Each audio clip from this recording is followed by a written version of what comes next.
আসসালামু আলাইকুম। 20 দিনে গণিত জয় ধারাবাহিক লাইভ ক্লাসে আপনারা আমাকে যে যেখান থেকে দেখছেন অথবা শুনছেন সবাইকে স্যাট একাডেমির পক্ষ থেকে শুভেচ্ছা ও স্বাগতম। একই সাথে স্যাট একাডেমির ফাউন্ডারের পক্ষ থেকে নেবেন ভালোবাসা। সবাই কেমন আছেন? আপনারা সবাই কেমন আছেন? আমি আবারও লাইভে চলে এসেছি। আমরা ইতিমধ্যেই গণিত জয় 20 দিনে গণিত জয় সেই উপলক্ষে একটি ক্লাস নিয়েছি এবং আজকে আমরা 7:20-এ একটি এক্সাম লাইভ করেছিলাম। আপনারা হয়তো অনেকেই সেই এক্সামে পার্টিসিপেট করেছেন। আপনারা কি আমাকে শুনতে পাচ্ছেন? একটু কমেন্ট করে জানাবেন প্লিজ।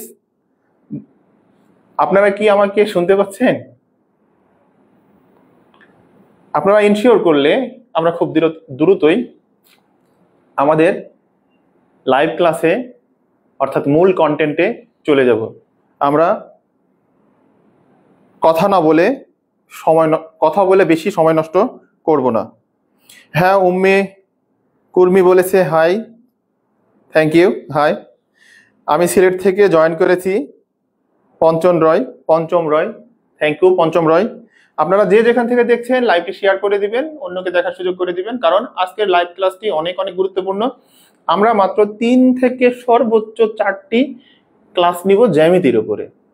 তার ভিতরেও আজকের ক্লাসটি সবচাইতে গুরুত্বপূর্ণ, কারণ আপনি আজকের ক্লাস যদি ভালোভাবে না বুঝতে পারেন তবে ধরেই রাখেন যে আপনি আগামী ক্লাসে তেমন ভালো কিছু বুঝতে পারবেন না। তাই আমি আপনাদেরকে অনুরোধ করব আজকের ক্লাসটি মনোযোগ সহকারে শোনার। মনোযোগ হারাইলে হয়তো আপনি অনেক কিছু বুঝে উঠতে পারবেন না। তবে এখানে না বোঝার কিছুই নাই, একেবারে বেসিক ক্লাস। আমরা বলতেইছি যে আজকের ক্লাসটি জ্যামিতির বেসিক জ্যামিতি, জাস্ট রেখা, কোণ এবং ত্রিভুজ। আমি দেখি যে এমন কোনো চাকরি পরীক্ষা নেই যেখানে জ্যামিতির বেসিক অর্থাৎ রেখা, কোণ এবং ত্রিভুজ থেকে প্রশ্ন আসে না। তাই এই আজকের ক্লাসটি আমার জানা মতে খুব ইম্পর্টেন্ট। কখনো কখনো এমনও হতে পারে যে আপনি আজকের ক্লাস থেকে 3 মার্ক কমন পেতে পারেন। 3 মার্ক কমন পেতে পারেন। আবিদ হাসান ভাই ময়মনসিংহ থেকে দেখছেন, তারপরে মাহবুব ভাই ঠাকুরগাঁও থেকে দেখছেন, এরকম অনেকেই দেখছেন। আপনাদের যদি কোনো প্রশ্ন থাকে, আমাদের ডেডিকেটেড মেম্বার আছেন আপনাদের প্রশ্নগুলোর উত্তর দেওয়া, এবং পাশাপাশি আমি তো আছি। আমি হয়তো ফোন একটু পরে রেখে দিব, কারণ এই ফোনটি শুধুমাত্র আপনার লাইভ কমেন্টগুলো পড়ার জন্য। তো দ্রুত লাইভটি শেয়ার করে দেন, কারণ আমরা যে কোর্সটি থ্রো করেছি 20 দিনে গণিত জয়, তার ভিতরে একটি পার্ট হচ্ছে যারা টপ শেয়ারার হবে তাদেরকে আমরা আমাদের স্যাট একাডেমির ওয়েবসাইটে। স্যাট একাডেমি কি?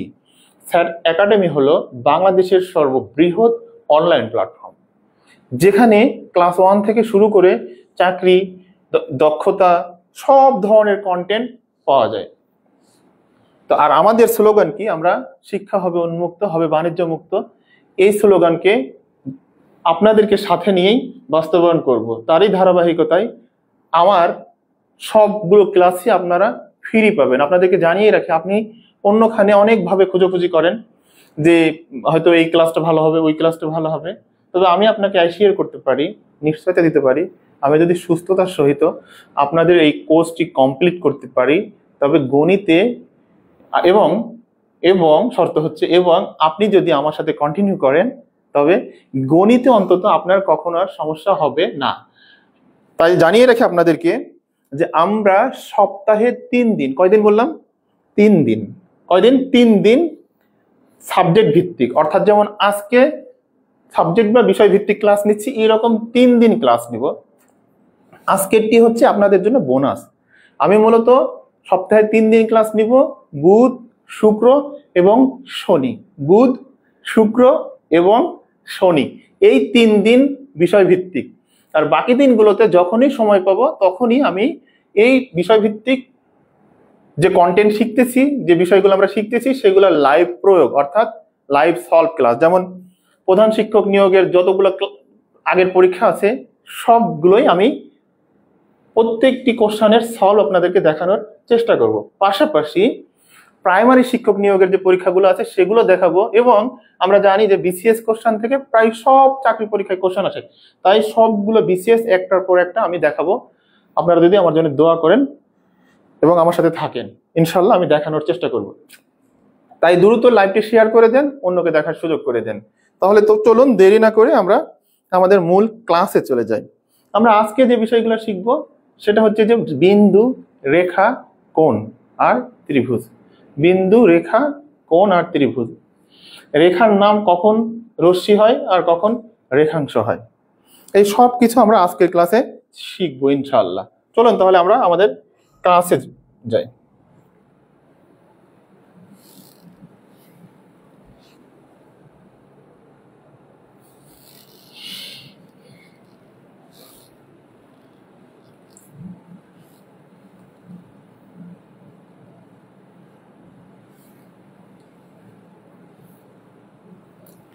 এই তো আমরা আমাদের ক্লাসে চলে এসেছি। তার মানে আপনারা সাবজেক্ট দেখেই বুঝতে পারছেন যে আজকের ক্লাস হচ্ছে বেসিক জ্যামিতি। আমি কথা দিচ্ছি আজকের ক্লাসটি আপনি যদি কন্টিনিউ করতে পারেন তাহলে জ্যামিতিতে আপনি আর সমস্যাগ্রস্ত হবেন না, অর্থাৎ সমস্যায় পড়বে না ইনশাল্লাহ। তাহলে আমরা শুরু করব হচ্ছে একেবারে শুরু থেকে, রেখা থেকে শুরু করব, তারপরে কোণ শিখবো, তারপর ত্রিভুজ শিখবো, এরপর স্টেপ বাই স্টেপ চতুর্ভুজ। আজকে হয়তো চতুর্ভুজ কভার করা সম্ভব হবে না কারণ অনেক লম্বা টপিক। তো চলুন তাহলে আমরা শুরু করি ক্লাসটি। এখানে দেখেন প্রথমে দেওয়া আছে রেখা, তারপরে কি দেওয়া আছে? রশ্মি, এর ঠিক পরেই কি দেওয়া আছে? রেখাংশ, আর তারপরে বিন্দু। আচ্ছা আপনারা কি শুনতে পাচ্ছেন? এটা তো আমার কনফার্ম করা হলো না, শুনতে পাচ্ছেন কি আপনারা? শুনতে পাচ্ছেন কিনা একটু কনফার্ম করে জানাবেন প্লিজ। শুনতে পাচ্ছেন কি আমাকে? স্যার লাইভ ক্লাস শুরু। জি ঠিক আছে, I like you sir, thank you. Pancham Roy, আপনারা শুনতে পাচ্ছেন তো নিশ্চয়ই আমাকে?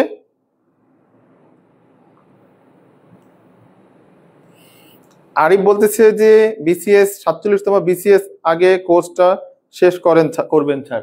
আচ্ছা এই ক্লাসগুলো করলে বিসিএস না শুধু সব জায়গাতে আপনার অঙ্কে আর ভীতি থাকবে না ইনশাল্লাহ। আপনি আমার সাথে সাথে কন্টিনিউ করলেই হবে। তাহলে চলুন আমরা দেরি না করে এখানে শুরু করি। এখানে বলছে যে রেখা, রেখা হচ্ছে কি? যার প্রান্ত বিন্দু শেষ হয় না, যার প্রান্ত বিন্দু শেষ না। এই চিহ্নের মানে বোঝাচ্ছে যে এর শেষ হবে না, এটা চলতেই আছে, এদিকে চলতেই থাকবে, আবার এটা এদিকে চলতেই থাকবে, এটাকে বলা হয় রেখা। আর রেখার আমি একেবারে শুরু থেকে ক্লাসটা নিচ্ছি, শুরু থেকে শেষ পর্যন্ত সবকিছু বুঝিয়ে দেওয়া হবে। এটা হচ্ছে রশ্মি। রশ্মি কি? রশ্মির এক প্রান্ত বিন্দু কি হবে? বেঁধে দেওয়া থাকবে, আর আরেক প্রান্ত বিন্দু শেষ হবে না। আর রেখাংশ হচ্ছে দুই প্রান্ত বিন্দুই কি থাকবে? বেঁধে দেওয়া থাকবে, অর্থাৎ দুই প্রান্তেরই শেষ আছে, তখন সেটার নাম হচ্ছে রেখাংশ। আর তারপরে পাই আমরা বিন্দু। বিন্দু হচ্ছে যার অবস্থান আছে কিন্তু দৈর্ঘ্য প্রস্থ উচ্চতা নাই, সেটা হচ্ছে কি? বিন্দু। তাহলে আমি পরেরটাই দেখি, পরের ইয়াটাই। এখানে দেখেন আমি এখানে আপনাকে দেখাচ্ছি, এটা একেবারে ক্লাস 9-10 সব ক্লাসে আছে। আমরা বাস্তব জগতে যা কিছু দেখি কোনো কিছুই রেখা আকারে দেখি না, বা কোনো কিছুই এরকম কোণ বা এরকম কিছুই দেখি না। আমরা দেখি এটা একটা 3D ডাইমেনশন, অর্থাৎ ঘন বস্তু দেখি। আমরা কি দেখি বাস্তব জগতে? আমরা দেখি ঘন বস্তু। ঘন বস্তু সবকিছু ঘন বস্তু, যেমন ঘর, বাড়ি, চেয়ার, টেবিল, সবকিছুই কি? গ্রহ, নক্ষত্র, সবকিছুই ঘন বস্তু। এই ঘন বস্তু এই ঘনবস্তু, কথার কথা, একটি আয়তাকার ঘনবস্তু যদি হয়, কথার কথা একটা ইট মনে করেন, একটা কি ইট, এটা একটা আয়তাকার ঘনবস্তু, এটার এক পিসটা কাটতে থাকবো আমরা, কাটতে কাটতে কাটতে কাটতে কাটতে কাটতে একেবারে ছোট করে ফেলবো, তখন এইটা হবে একটি তল, এটার নাম কি তল। আর এই ঘনবস্তু এটা স্থান। এরপর আমি কি পাইলাম, ঘনবস্তুকে কাটতে কাটতে এক সাইড কাটতেছে, এই সাইডটা কাটতেছি, কাটতে কাটতে কাটতে একেবারে প্লেন যখন হয়ে যাবে তখন এটার নাম তল। আবার তলকে যখন কাটতে থাকবো, কাটতে কাটতে কাটতে তখন এক পাশ কাটতেছি, এই পাশটা কাটতেছি, এই কাটতে কাটতে তখন শেষে এটা কি হয়ে যায়, রেখা বা রেখাংশ, রেখাংশ। ঠিক আছে, তার মানে আমি প্রথমে পাই স্থান, অর্থাৎ প্রত্যেকটি জিনিসই ঘনবস্তু। আমরা পরিমাপ করার জন্যই কিন্তু এই এত কিছু শিখি, কোণ শিখি, রেখা শিখি, বিন্দু শিখি। অ্যাকচুয়ালি তো বাস্তব জগতে এগুলোর কোনো অস্তিত্ব নাই বললেই চলে, খুব কম অস্তিত্ব আছে। তো আর সব থেকে বড় কথা হচ্ছে যে জ্যামিতির ইংলিশ যদি বলি, জিও এবং মেট্রন, এই দুইটি শব্দ থেকে এসেছে, জিও এবং মেট্রন। জিও মানে ভূমি আর মেট্রন মানে পরিমাপ, অর্থাৎ ভূমির পরিমাপের জন্য জ্যামিতি এসেছে। তার মানে আমরা এখানে যে বিষয়টা দেখলাম, প্রথমে আমরা শিখলাম কি, রেখা, তারপরে রেখাংশ। রেখা আর রেখাংশের মধ্যে পার্থক্য কি বলেন তো একটু? রেখাংশের মধ্যে পার্থক্য হচ্ছে রেখাংশের একটা প্রান্ত বিন্দু আছে আর রেখার কোনো প্রান্ত বিন্দু নেই, এটি চলতেই থাকবে। আর বিন্দু হচ্ছে যার অবস্থান আছে কিন্তু কোনো দীর্ঘপ্রস্থ উচ্চতা নাই। তাহলে পরেরটাই যাই আমি, এটা তো আমরা দেখলাম। তারপরে কোণ, তাই না? কোণটা আগে দেখে নিই। কোণ হচ্ছে যে দুইটি রেখা, রেখাংশ বা রশ্মি হতে পারে, দুইটি রশ্মি যখন এদের প্রান্ত বিন্দু এক জায়গায় মিলিত হয়ে যায়, প্রান্ত বিন্দু যখন এক জায়গাতে মিলিত হবে তখন তার নাম হচ্ছে কোণ। এর ভেতরে যে অংশটা আছে, এর ভেতরে যে অংশটা থাকবে সেটাই হচ্ছে কোণ। আর এটা যেটা আঁকলাম এটার নাম বৃত্তচাপ, এটার নাম হচ্ছে বৃত্তচাপ। আমরা যখন বৃত্ত নিয়ে কথা বলবো তখন এই বিষয়টা ডিটেলস আপনাকে জানাবো। আপনি জানেন, আমি ধরে দিচ্ছি আপনারা সবাই জানেন, আমি জাস্ট কি করছি, এটা একটু রিভাইজ করে দিচ্ছি আপনাকে। বৃত্তের চাপ বলছে এটা। বৃত্তের চাপটা কি? ধরেন একটা কাচের চুড়ি কল্পনা করেন, কি বললাম, কাচের চুড়ি একটি কল্পনা করেন, হঠাৎ করে হাত থেকে যদি পড়ে যায় একটি পাকা মেঝের উপরে, তাহলে চুড়িগুলো কি হয়ে যাবে, ভেঙে যাবে। যতগুলো ভাঙ্গা অংশ পাবো প্রত্যেকটি এক একটি বৃত্তের চাপ। অর্থাৎ এটা যদি বৃত্ত হয় তাহলে এটা কি বৃত্তের চাপ। এখন কোণকে প্রকাশ করার জন্য বা বোঝানোর জন্য জাস্ট চাপ দেওয়া হয়। চাপটা এখানেও রাখতে পারি, এখানেও রাখতে পারি, এখানেও রাখতে পারি, এখানেও রাখতে পারি, যেখানেই রাখি না কেন কোণের কোনো মানের পরিবর্তন হচ্ছে না। তাহলে কোণ উৎপন্ন করতে কি লাগে? দুইটি রশ্মি যখন একটি বিন্দুতে মিলিত হয়, এদের ভেতরের অংশে যত বিন্দু পাবো সব বিন্দুর সেটটাই হচ্ছে একটি কোণ। আমি হাজার হাজার বিন্দু এখানে আঁকতে পারি, অনেক অনেক বিন্দু আঁকতে পারি। আর এর বাহিরের, তারপরে আবার দেখেন বলছে যে কোণটির অভ্যন্তরে অথবা কোন বাহুতে অবস্থিত নয় এমন সকল বিন্দুর সেটকে এর বহির্ভাগ বলা হয়, অর্থাৎ বাইরে যেটা বলা হয়। কোণ শিখলাম, কোণের পরে আমরা যাই এই যে সন্নিহিত কোণ, তাই না? সন্নিহিত কোণ হচ্ছে যে একটি রেখা থাকবে, রেখার দুই পাশে যখন দুইটি কোণ থাকে, অর্থাৎ সন্নিহিত মানে পাশাপাশি, পাশাপাশি যে দুইটি কোণ থাকে তাকে বলা হয় সন্নিহিত কোণ। আমি সবগুলো আপনাদেরকে জানিয়ে রাখি, যত রকমের কোণ শিখবো এখানে সবগুলো একটা স্লাইডে আমি জাস্ট সংক্ষেপে দেখাই দেবো। সেখানে সূক্ষ্মকোণ দেখাবো, সেখানে আপনার সমকোণ দেখাবো, স্থূলকোণ দেখাবো, সরল কোণ দেখাবো, তারপরে প্রবৃদ্ধ কোণ দেখাবো, তারপরে বৃত্তীয় কোণ বা সমকোণ, চার সমকোণ, সবগুলো একটা স্লাইডে দেখাবো। আমরা একটু একটু করে দেখতে দেখতে যাই, তাহলে আমাদের সবার জন্যই ভালো হবে। আর যারা কোর্সটি দেখতেছেন, ক্লাসটি অবশ্যই একটু মনোযোগ সহকারে দেখবেন। আপনি নিশ্চিত থাকেন যে এই ক্লাস শেষে আপনার জ্যামিতির বেসিক যে ভীতি এটা থাকবে না ইনশাল্লাহ। তাহলে দেখেন এখানে সন্নিহিত কোণ। সন্নিহিত কোণ মানে ধরেন এটা একটা রেখা, এপার একটা কোণ আর এপার একটা কোণ, অর্থাৎ এইটাও কোণ এটাও কোণ। এই যে মাঝে বরাবর একটা সাধারণ বাহু আছে, এর বিপরীত পাশের কোণ দুইটিকে বলা হয় সন্নিহিত কোণ। তো আমরা পরেরটা দেখি, আমরা দ্রুত দ্রুত শেষ করে দিচ্ছি। আরেকটি কথা জানিয়ে রাখি যে এই যে আজকে ক্লাসটি নিচ্ছি না, এই ক্লাসের আপনি নোট পাবেন এখানে। আমাদের যে কোর্সটি আছে না 20 দিনে গণিত জয় কোর্স, সেই কোর্সটি 100% ফ্রি। সেখানকার সব কন্টেন্ট ফ্রি, সব ভিডিও ফ্রি। আপনি যদি এই স্লাইডটা পেতে চান তবে আমাদের কোর্সে যদি রেজিস্ট্রেশন করা থাকে সেখান থেকে পাচ্ছেন, আর যদি রেজিস্ট্রেশন করা না থাকে আপনি এক ক্লিকে রেজিস্ট্রেশন করে নেন, কোনো টাকা পয়সা আপনার কাছ থেকে চাচ্ছে না। রেজিস্ট্রেশন করে নিয়ে সেখান থেকে এই স্লাইডটা ডাউনলোড করে নেন। Thank you. তারপরে এখানে দেখেন সন্নিহিত কোণ দেখালাম আমরা, এরপরে হচ্ছে লম্ব বা সমকোণ, তাই না? এখন লম্ব বা সমকোণ তখনই বলি যদি একটি রেখা অন্য একটি রেখাকে এমন ভাবে ছেদ করে, ধরেন এটি একটা রেখা, সবগুলো আমি একসাথে দেখাবো বলছি, এখন একটা একটা করে দেখাচ্ছি। ধরেন এটি একটি রেখা, এই রেখার উপরে অন্য আরেকটি রেখা এসে মিলিত হয়েছে, এমন ভাবে মিলিত হয়েছে যেন এই পাশের একটা কোণ কত ডিগ্রি হবে? 90 ডিগ্রি। এ পাশের একটি কোণ কত ডিগ্রি হবে? 90 ডিগ্রি। অর্থাৎ রেখার দুই পাশের কোণ যখন 90 ডিগ্রি হয়ে যায় তখন আমরা বলতে পারি যে এই রেখাটা, এই যে এই রেখাটা এই রেখার উপরে লম্ব, অর্থাৎ এ পাশেও 90 ডিগ্রি, এ পাশেও 90 ডিগ্রি। তাহলে যখন 90 ডিগ্রি হচ্ছে, এটা তো একটা কোণ, তাহলে কিভাবে 90 ডিগ্রি কোণটা হয়? যে একটি সরল রেখা, কি রেখা? সরল রেখা। যখন সরল রেখার বক্ররেখা এটা বলা হয়নি, তাই না? বক্ররেখা কেমন? ধরেন আপনি একটা পিঁপড়াকে খাতার উপরে ছেড়ে দেন, কথা, হ্যাঁ, পিঁপড়া কি আপনার সোজা চলবে বা কোনো দিক পরিবর্তন না করে চলবে? অর্থাৎ কোনো কিছু যদি দিক পরিবর্তন না করে চলে তাহলে সেটা হবে সরল রেখা, আর যদি দিক পরিবর্তন করে তখন হয়ে যাবে বক্ররেখা। অর্থাৎ যদি এরকম মনে করেন একবার এদিকে গেল, এদিকে গেল, এদিকে গেল, এভাবে যাতায়াত করছে না, এটা বক্র। আর যদি সোজা একদিকে যাচ্ছে তখন এটা হচ্ছে সরল রেখা। আর এখন যেহেতু আমরা দেখলাম লম্ব বা সমকোণ, যেটাই লম্ব সেটাই সমকোণ, তাহলে আপনারা এটা ভুল করবেন না কখনোই। লম্ব বা সমকোণ, সমকোণের আরেকটি নাম হচ্ছে রাইট অ্যাঙ্গেল। কি অ্যাঙ্গেল? Right angle.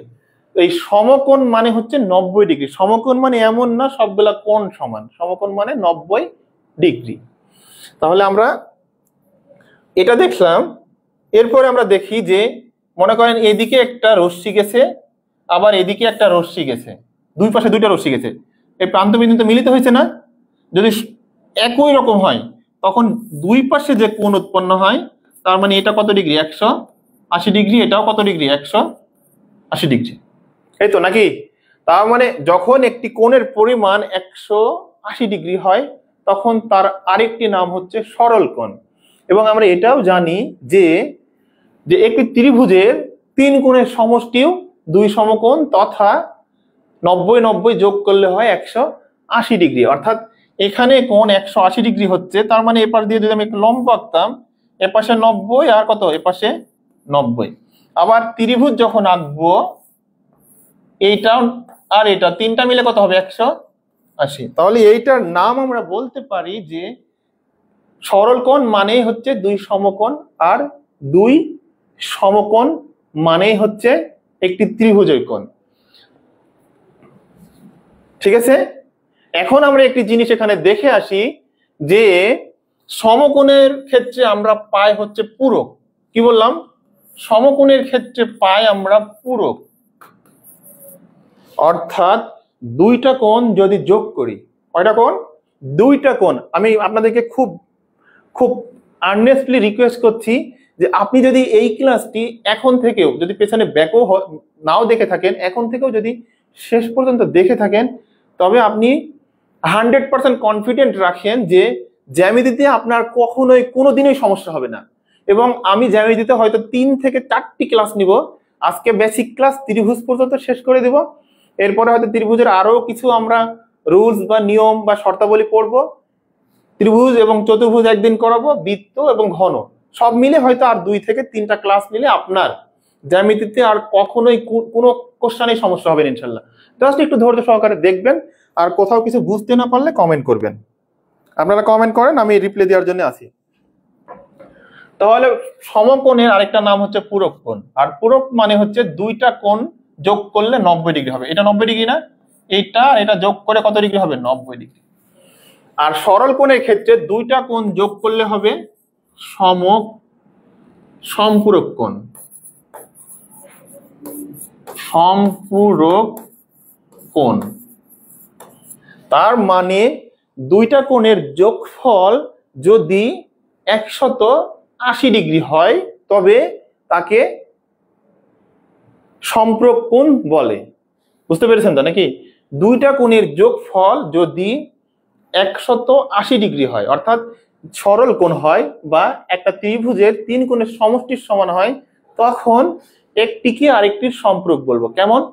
অর্থাৎ আচ্ছা, যদি আপনাকে প্রশ্ন করি 180 ডিগ্রি মিলেই তো সম্পূরক হচ্ছে, তাহলে যদি একটি কোণের মান 65 ডিগ্রি হয় তবে আরেকটি কোণের মান কত হলে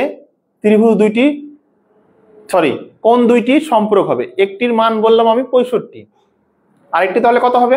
একটু কমেন্ট করে জানান তো, একটু প্লিজ কমেন্ট করে জানাবেন যে একটি কোণ, সম্পূরক কোণের একটি কোণ 65 ডিগ্রি, আরেকটি কোণের মান কত হবে? আমরা বলছি সম্পূরক কোণ মানে কত ডিগ্রি? 180 ডিগ্রি। আরেকটা কোণের মান কত হবে? একটি কোণের মান 65 ডিগ্রি, আরেকটি কোণের মান কত হলে দুইটি কোণ পরস্পর সম্পূরক হবে? একটু অনুগ্রহ করে কমেন্ট করে জানান, আমি দেখতে চাচ্ছি। আমরা ক্লাসটিকে ইন্টারেক্টিভ করতে চাই, আপনারা সহায়তা করলে আমরা ইন্টারেক্টিভ করতে পারবো। আপনারা কি আমাকে সহায়তা করবেন না করবেন না?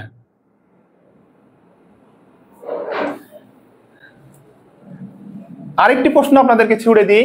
ধরুন একটি কোণ, বললাম আমরা যে সমকোণ, ঠিক আছে? সমকোণ মানেই পূরক, অর্থাৎ একটি কোণ যদি 40 হয় তাহলে আরেকটি কত হলে দুইটা মিলে একে অপরের পূরক হবে? একটি কোণ 40, তবে কত হলে, আরেকটি কোণ কত হলে একে অপরের পূরক হবে? দুইটি প্রশ্ন।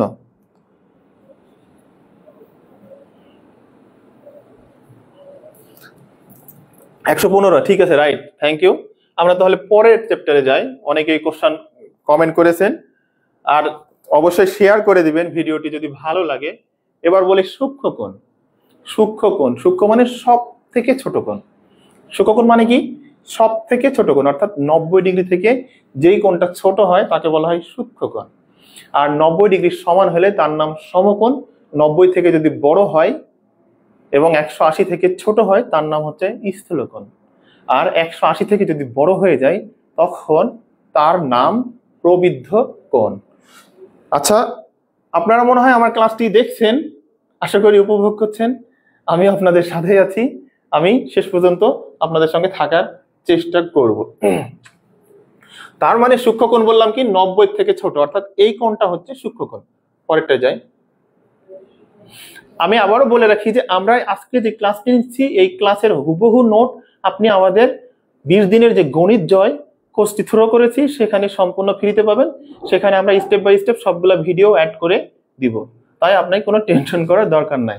আর কোনো কিছু যদি একান্তই বুঝতে না পারেন তবে এই ভিডিওটি একটু কষ্ট করে পরে দেখে নেবেন। তাহলে এখানে বলছি স্থূলকোণ। স্থূলকোণ কি? 90 থেকে বড় হবে এবং 180 থেকে ছোট হবে। তার মানে এখানে দেখেন, এখানে আমরা জানি যে এক সরল কোণ। আমি আপনাদেরকে প্রথমে বলে রেখেছিলাম যে গণিত হচ্ছে পুরো হিউম্যান বডির মতো। এটা আজকে বলা হয়নি, এর আগের ক্লাসে বলেছিলাম। গণিতটা কি? পুরো হিউম্যান বডি। এই হিউম্যান বডির একটি পার্টস অন্য পার্টস ছাড়া কল্পনা করা যায় না। কল্পনা করা কি যায়? যায় না। একইভাবে গণিতের ক্ষেত্রেও একটি আরেকটির পূরক বলতে পারি। শুধু পূরক মানে কি? একটি ছাড়া আরেকটি অচল, আরেকটি ছাড়া আরেকটি অচল। অর্থাৎ আপনি পাটিগণিত ছাড়া বীজগণিত, বীজগণিত ছাড়া জ্যামিতি, জ্যামিতি ছাড়া বল কোনো কিছু, ত্রিকোণমিতি কোনো কিছুই কল্পনা করা যাবে না। আবার যদি আপনি জ্যামিতি শিখতে চান কিন্তু আপনি কোণ জানছেন না, বিভিন্ন প্রকার রেখা জানছেন না, বিভিন্ন প্রকার কোণ জানছেন না, ত্রিভুজ জানতে পারছেন না, কারণ ত্রিভুজের ধারণা থেকেই চতুর্ভুজ, ত্রিভুজের ধারণা থেকেই বৃত্ত এসেছে। তার মানে আপনার জন্য প্রত্যেকটি মুহূর্ত ইম্পর্টেন্ট। আপনাদের মাঝে মাঝে সময় নষ্ট করার জন্য আমি আন্তরিকভাবে দুঃখিত। তাহলে এখানে দেখেন স্থূলকোণ। স্থূলকোণ মানে হচ্ছে যে এই একটা সরল কোণ, এই সরল কোণের থেকে ছোট হবে, কিন্তু 90 থেকে কি হবে? বড়, আমরা জানি যে এইটা হচ্ছে 90°, আর 90 থেকে আরো যোগ হইলো এটা, তার মানে এটা হচ্ছে স্থূলকোণ, কিন্তু 180 থেকে ছোট। স্থূলকোণ আমরা জানলাম। এরপরে আমরা দেখি আমার ক্লাস কি আপনারা বুঝতে পারছেন? একটু অনুগ্রহ করে কমেন্ট করে জানাবেন যে ভাইয়া আপনার ক্লাসটি বুঝতে পারছি। বুঝতে না পারলে তো আমার কথা বলে কোনো ফায়দা হবে না বা কোনো বেনিফিট হবে না, আমারও সময় নষ্ট হবে, আপনারও সময় নষ্ট হবে। সরল কোণ আমরা এর আগে বলেছি যে যেটাই সম্পর্ক দুইটা কোণের যোগফল যদি 180 হয় সেটা সরল কোণ, বা ত্রিভুজের 3 কোণের সমষ্টিও 2 সমকোণ বা সরল কোণ। এক সমকোণ মানে কত ডিগ্রি? এক সমকোণ মানে কত ডিগ্রি? 90°। আর 2 সমকোণ মানে কত হবে? 90 গুণ 2। যদি 10 সমকোণ বলা হয় তাহলে কত হবে? 90 গুণ 10, 900। তাহলে সরল কোণ তো আমরা জানি, সরল কোণ হচ্ছে যে একটা রেখার কোনো বিন্দুর এক পাশের কোণটাকে কি সরল কোণ বলে, আবার এই পাশের কোণটাকে কি বলা হয়? সরল কোণ বলে। বলে না বলে না? বলে। তাহলে এখানে দেখেন একটা জিনিস, আমরা যেহেতু পরে করাবো ওই ক্লাসটা, এই বৃত্তটা আপনি ফিল আপ করে দেন। এটা কি বৃত্ত হয়ে গেল না? হয়েছে কিনা হয় নাই বলেন আপনারা? বৃত্ত হয়েছে। তার মানে এক সরল কোণের মান যদি 180° হয় তাহলে এটা কয়টা হয়েছে? 2 না? তার মানে হলো বৃত্তের কোণ মানে কত? 360°। বুঝতে পেরেছি না পারে নাই? পেরেছি। আপনি একটু পরে দেখবেন যে অনেক ট্রিক্স চলে আসছে এখানে। তাহলে আমরা এখান থেকে জানলাম যে যেটাই সরল কোণ, একটু লিখে দিই আপনাদেরকে, সরল কোণ মানে কি? 2 কত কোণ? সমকোণ।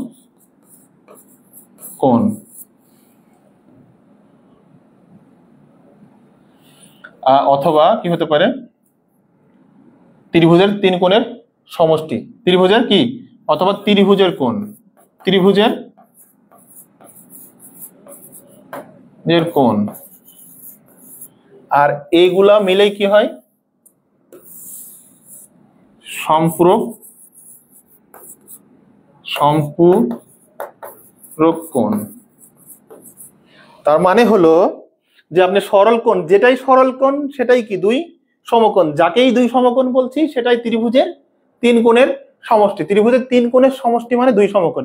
কিভাবে প্রমাণ করা হয় একটু জাস্ট আমি সংক্ষেপে বলে দেখাই দেবো। আর এই সবগুলাকেই বলা হয় কি? সম্পূরক কোণ। সম্পূরক কোণ মানে দুইটা কোণের যোগফল হয় 180°। আমরা পরেরটাই যাই। সরল কোণ দেখলাম, তারপর প্রবৃদ্ধ কোণ। 180 থেকে বড়, 360 থেকে ছোট, সেটাকে বলা হয় প্রবৃদ্ধ কোণ। তারপর পূরক কোণ। পূরক কোণ তো এর আগে বলেইছি যে দুইটা কোণের সমষ্টি যদি কত হয়? 90° হয়, তখন তাকে বলা হয় পূরক কোণ। তারপরে আচ্ছা, এখানে একটা জিনিস আপনাদেরকে বলা হয় নাই, কথার কথা, এখানে কোণ উৎপন্ন হয়েছে। এই কোণটার নাম সচরাচর ছেদবিন্দুকে ও দিয়ে প্রকাশ করি, আর এটার নাম এ, এটার নাম কি? বি। এই মাঝের এগুলো কি? এগুলো হচ্ছে কি? কোণ না? কোণের উপরে হাজার হাজার লক্ষ লক্ষ কোটি কোটি কি নেওয়া যেতে পারে? বিন্দু নেওয়া যেতে পারে। যাই হোক, এটা একটা কোণ। এই কোণটা প্রকাশ করার সময় আমরা হয় কি লিখতে পারি? ও, তাই না? আর কোণকে প্রকাশ করার জন্য এরকম একটা কোণ সাইন লাগে, গ্রিক সাইন, তারপরে ও লাগে।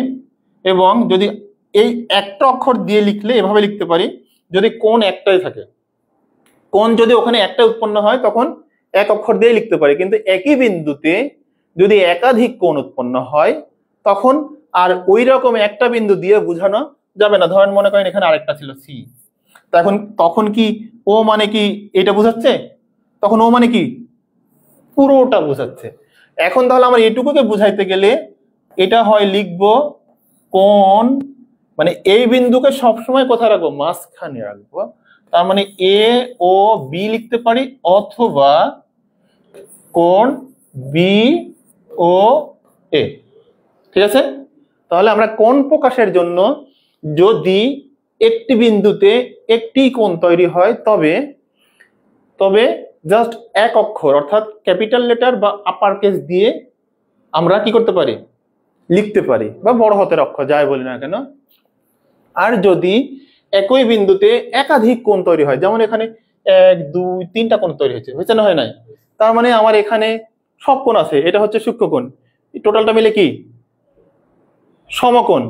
আর এটা মানে কি? এক সরল কোণ।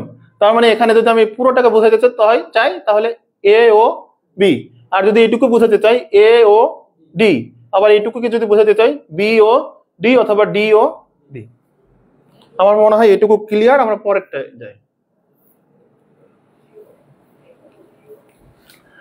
এবার আপনারা এই চিত্রটা একটু দেখেন।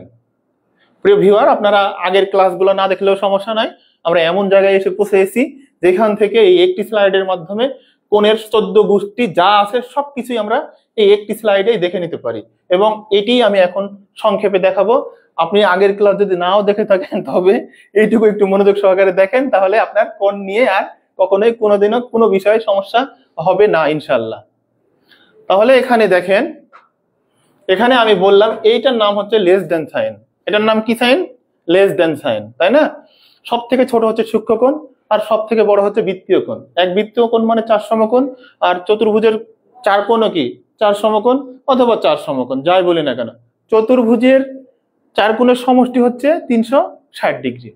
আর যে চতুর্ভুজে আঁকেন না কেন, যদি বলেন আয়ত, বর্গ, রম্বস, তারপরে যাই আঁকেন না কেন, সবগুলা চতুর্ভুজের 4 কোণের সমষ্টি 4 কোণের সমষ্টি 4 সমকোণ। তাহলে সব থেকে ছোট কোণটা কি? সূক্ষ্মকোণ।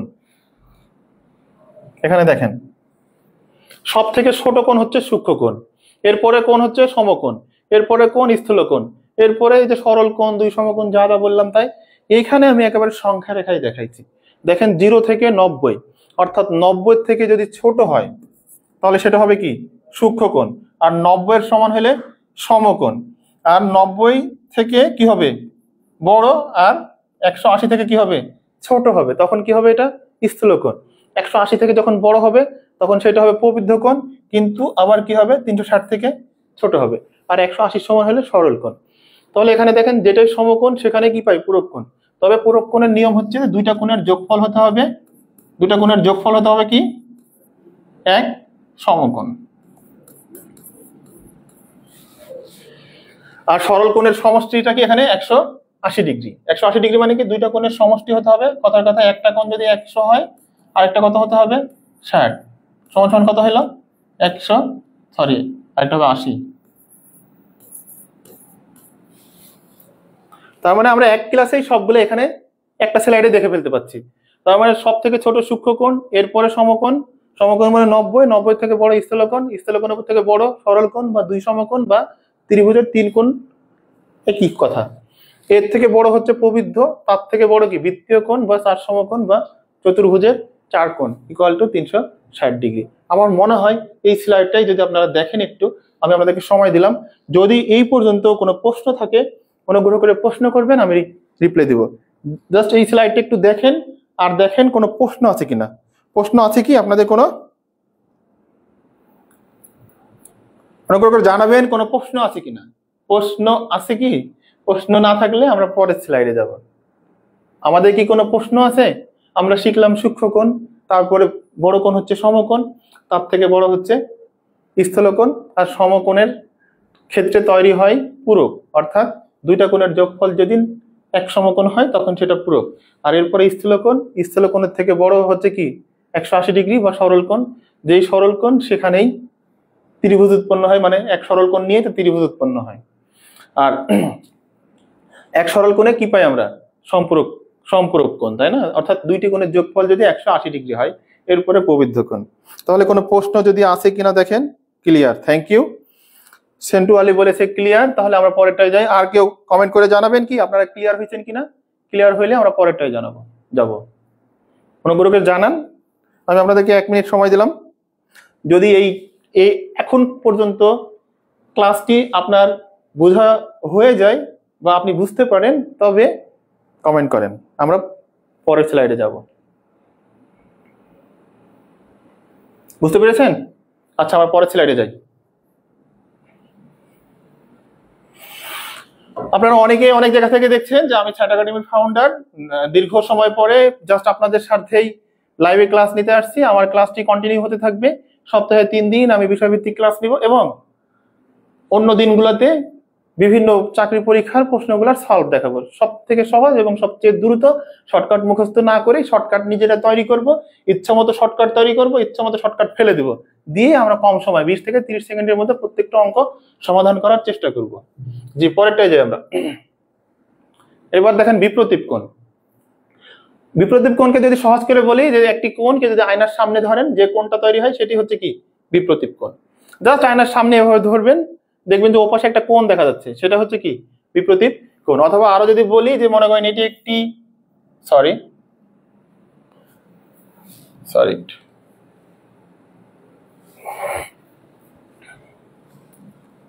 আমরা আমরা এখন কি কি শিখবো? শিখবো হচ্ছে বিপ্রতীপ কোণ, বিপ্রতীপ কোণ, তারপরে অনুরূপ কোণ আর একান্তর কোণ। একান্তর কোণ, বিপ্রতীপ কোণ, অনুরূপ কোণ আর একান্তর কোণ। তাহলে দেখেন এখানে বিপ্রতীপ কোণ হচ্ছে যে ধরেন এ একটা রশ্মি, এ একটা রশ্মি, এদের প্রান্ত বিন্দু থেকে আমি বর্ধিত করব। বর্ধিত করলে এ পাশে যে কোণটা উৎপন্ন হচ্ছে এটা হচ্ছে বিপ্রতীপ কোণ। অথবা আরো সহজ করে যদি বলি, দুইটা রেখা যখন একে অপরকে ছেদ করে আয়নার মতো দেখাইলে, অর্থাৎ এইটার হুবহু ওই পাশেরটা পাওয়া গেলে তখন কি হয়? বিপ্রতীপ কোণ। বিপ্রতীপ কোণ সবসময় সমান, বিপ্রতীপ কোণ সবসময় সমান।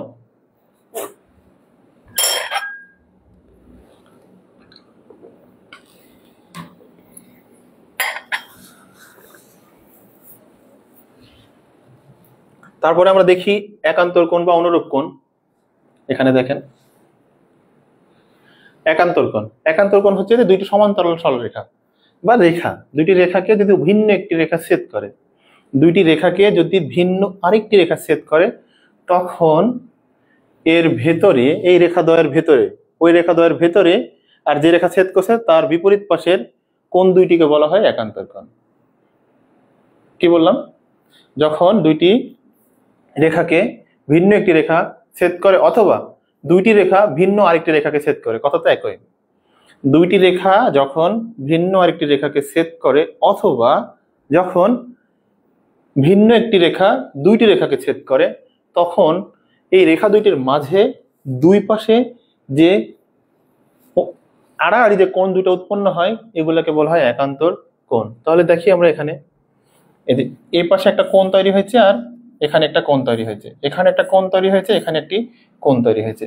এইটা আর এইটা একান্তর কোণ, আর এইটা আর এটা একান্তর কোণ।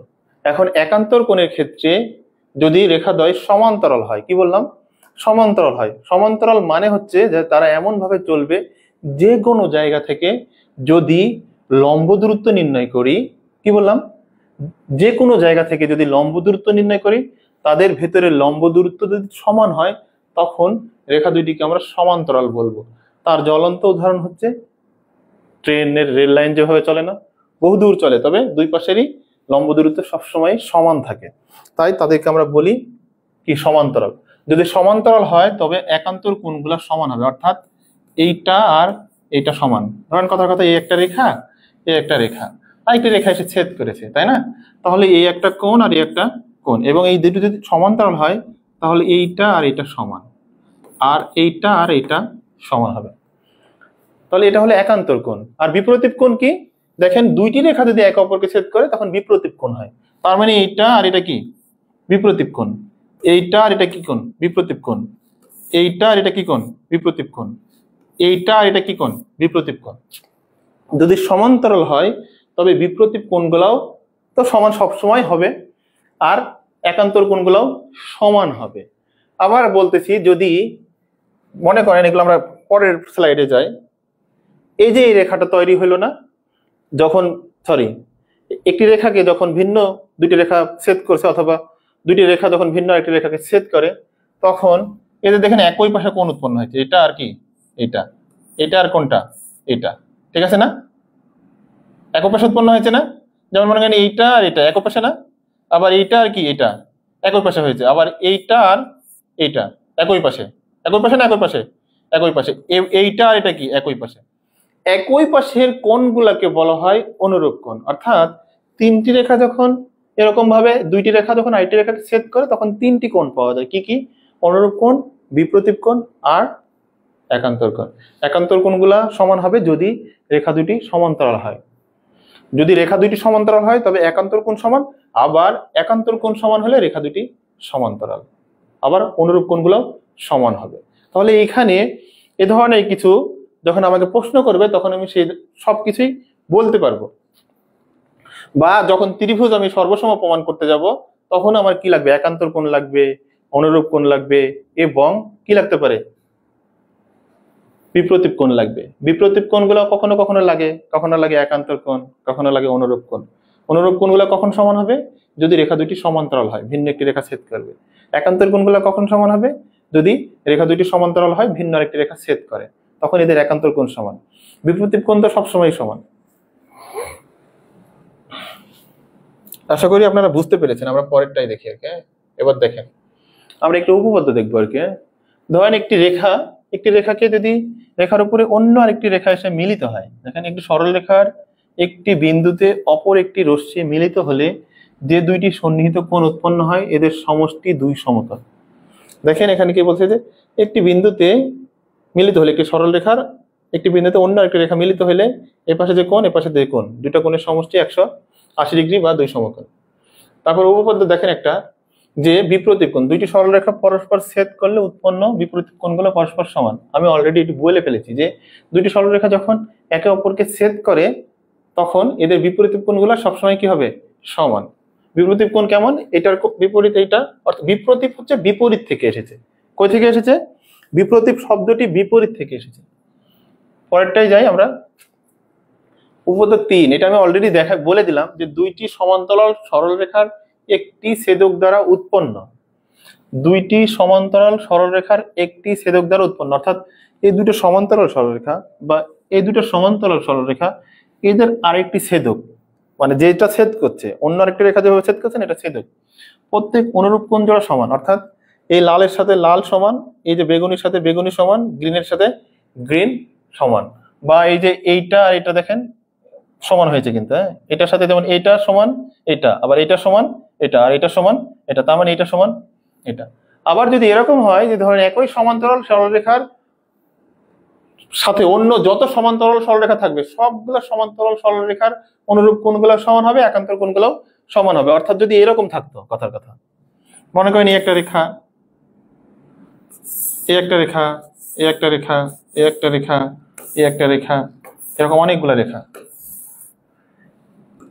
এই কোণ আর এই কোণ সমান, ঠিক আছে?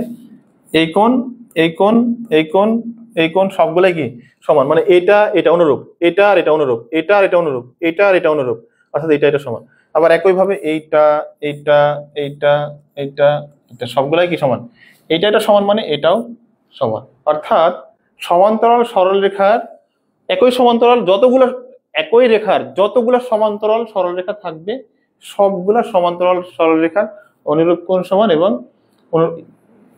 একান্তর কোণগুলা সমান। তাহলে এটা তো আমরা দেখলাম, এটা আমরা ছেড়ে আরেকটাই যাই। তাহলে এখানে দেখেন, আপনারা তো শুনতে পাচ্ছেন, আমাকে দেখতে পাচ্ছেন, আপনারা দেখতে থাকেন, আমরা অনেক দূরে এগিয়ে গেছি। আবার বলছে দেখেন দুইটি সরলরেখা অপর একটি সরলরেখাকে ছেদ করলে অনুরূপ কোণগুলো পরস্পর সমান হয়। বলছে যে যখন ছেদ করবে, আমি এটা বললাম এর আগে, দুইটি সরলরেখাকে যখন অন্য আরেকটি রেখা ছেদ করবে, ছেদ করলে যদি অনুরূপ কোণ সমান হয় অথবা একান্তর কোণ সমান হয়, অথবা যদি রেখা দুইটি সমান মানে এরকম যদি হয় তাহলে অবশ্যই অথবা দুই সমকোণের সমান হয়, যে অন্তস্থ কোণ। অন্তস্থ কোণ মানে এটা, অন্তস্থ কোণ মানে এই পাশে এটা। অন্তস্থ কোণ দুইটি যদি দুই সমকোণের সমান হয় তখন অবশ্যই সরলরেখা দুটি পরস্পর সমান্তরাল। আমরা পরেরটাই দেখি। এখানে একটা জিনিস ছাড়া পড়ে গেছে, দেখেন এখানে, এখানে আমরা যেটা বলতে চাচ্ছিলাম পিছনে চলে এসেছে। এই যে দেখেন, যেসব সরলরেখা একই সরলরেখার সমান্তরাল সেগুলো পরস্পর সমান্তরাল। এটা আমি দেখাইলাম না একটু আগে, যে যতগুলা সমান্তরাল সরলরেখা আঁকাবেন না কেন সবগুলো একটা সাপেক্ষে আরেকটা, একটা সাপেক্ষে একটা, একটা সাপেক্ষে আরেকটা, এক পর্যায়ে ওরা সবগুলাই কি পরস্পর সমান। ত্রিভুজ, এবার এসেছে ত্রিভুজ, তাই না? ত্রিভুজের মোট 6টি কম্পোনেন্ট থাকে। কয়টি কম্পোনেন্ট থাকে? 6টি উপাদান। কয়টি উপাদান? ত্রিভুজের মোট 6টি উপাদান। 6টি উপাদানের মধ্যে 3টি কোণ আর 3টি বাহু বা ভুজ, যাই বলি না কেন, ভুজ মানে বাহু, আর বাহু এগুলো হচ্ছে রেখাংশ। আমরা প্রথমে শিখে এসেছিলাম যে রেখার এক প্রান্ত যখন লিমিট দেওয়া থাকে, অর্থাৎ এক প্রান্ত বন্ধ হয়ে যায়, তখন সেটাকে বলা হয় রশ্মি। আর যদি রশ্মির দুই প্রান্তই কেটে মানে আরেক প্রান্ত কেটে দিই, তখন সেটা হয় রেখাংশ। অর্থাৎ রেখারই একটি অংশ হচ্ছে রেখাংশ। আমরা বাহুগুলাকে রেখাংশ বলি, একটা রেখাংশ, একটা রেখাংশ, একটা রেখাংশ।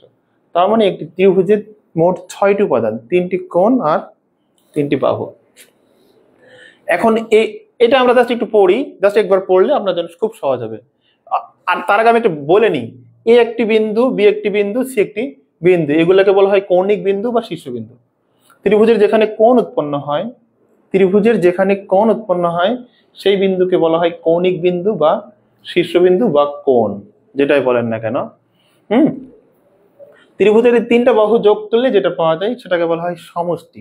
আর এর আবদ্ধ যে জায়গা দখল করে আছে সেটার পরিমাপ করলে তাকে বলা হয় ক্ষেত্রফল। কি কি শিখলাম তাহলে আমরা এখানে? ত্রিভুজ যে জায়গা দখল করে আছে সেই তার পরিমাপকে বলা হয় ক্ষেত্রফল, আর যে রেখাগুলো আছে সবগুলোকে সোজা করে ধরলে যেটা পাবো, অর্থাৎ 3টা বাহু যোগ করলে যা পাই সেটা হচ্ছে পরিসীমা।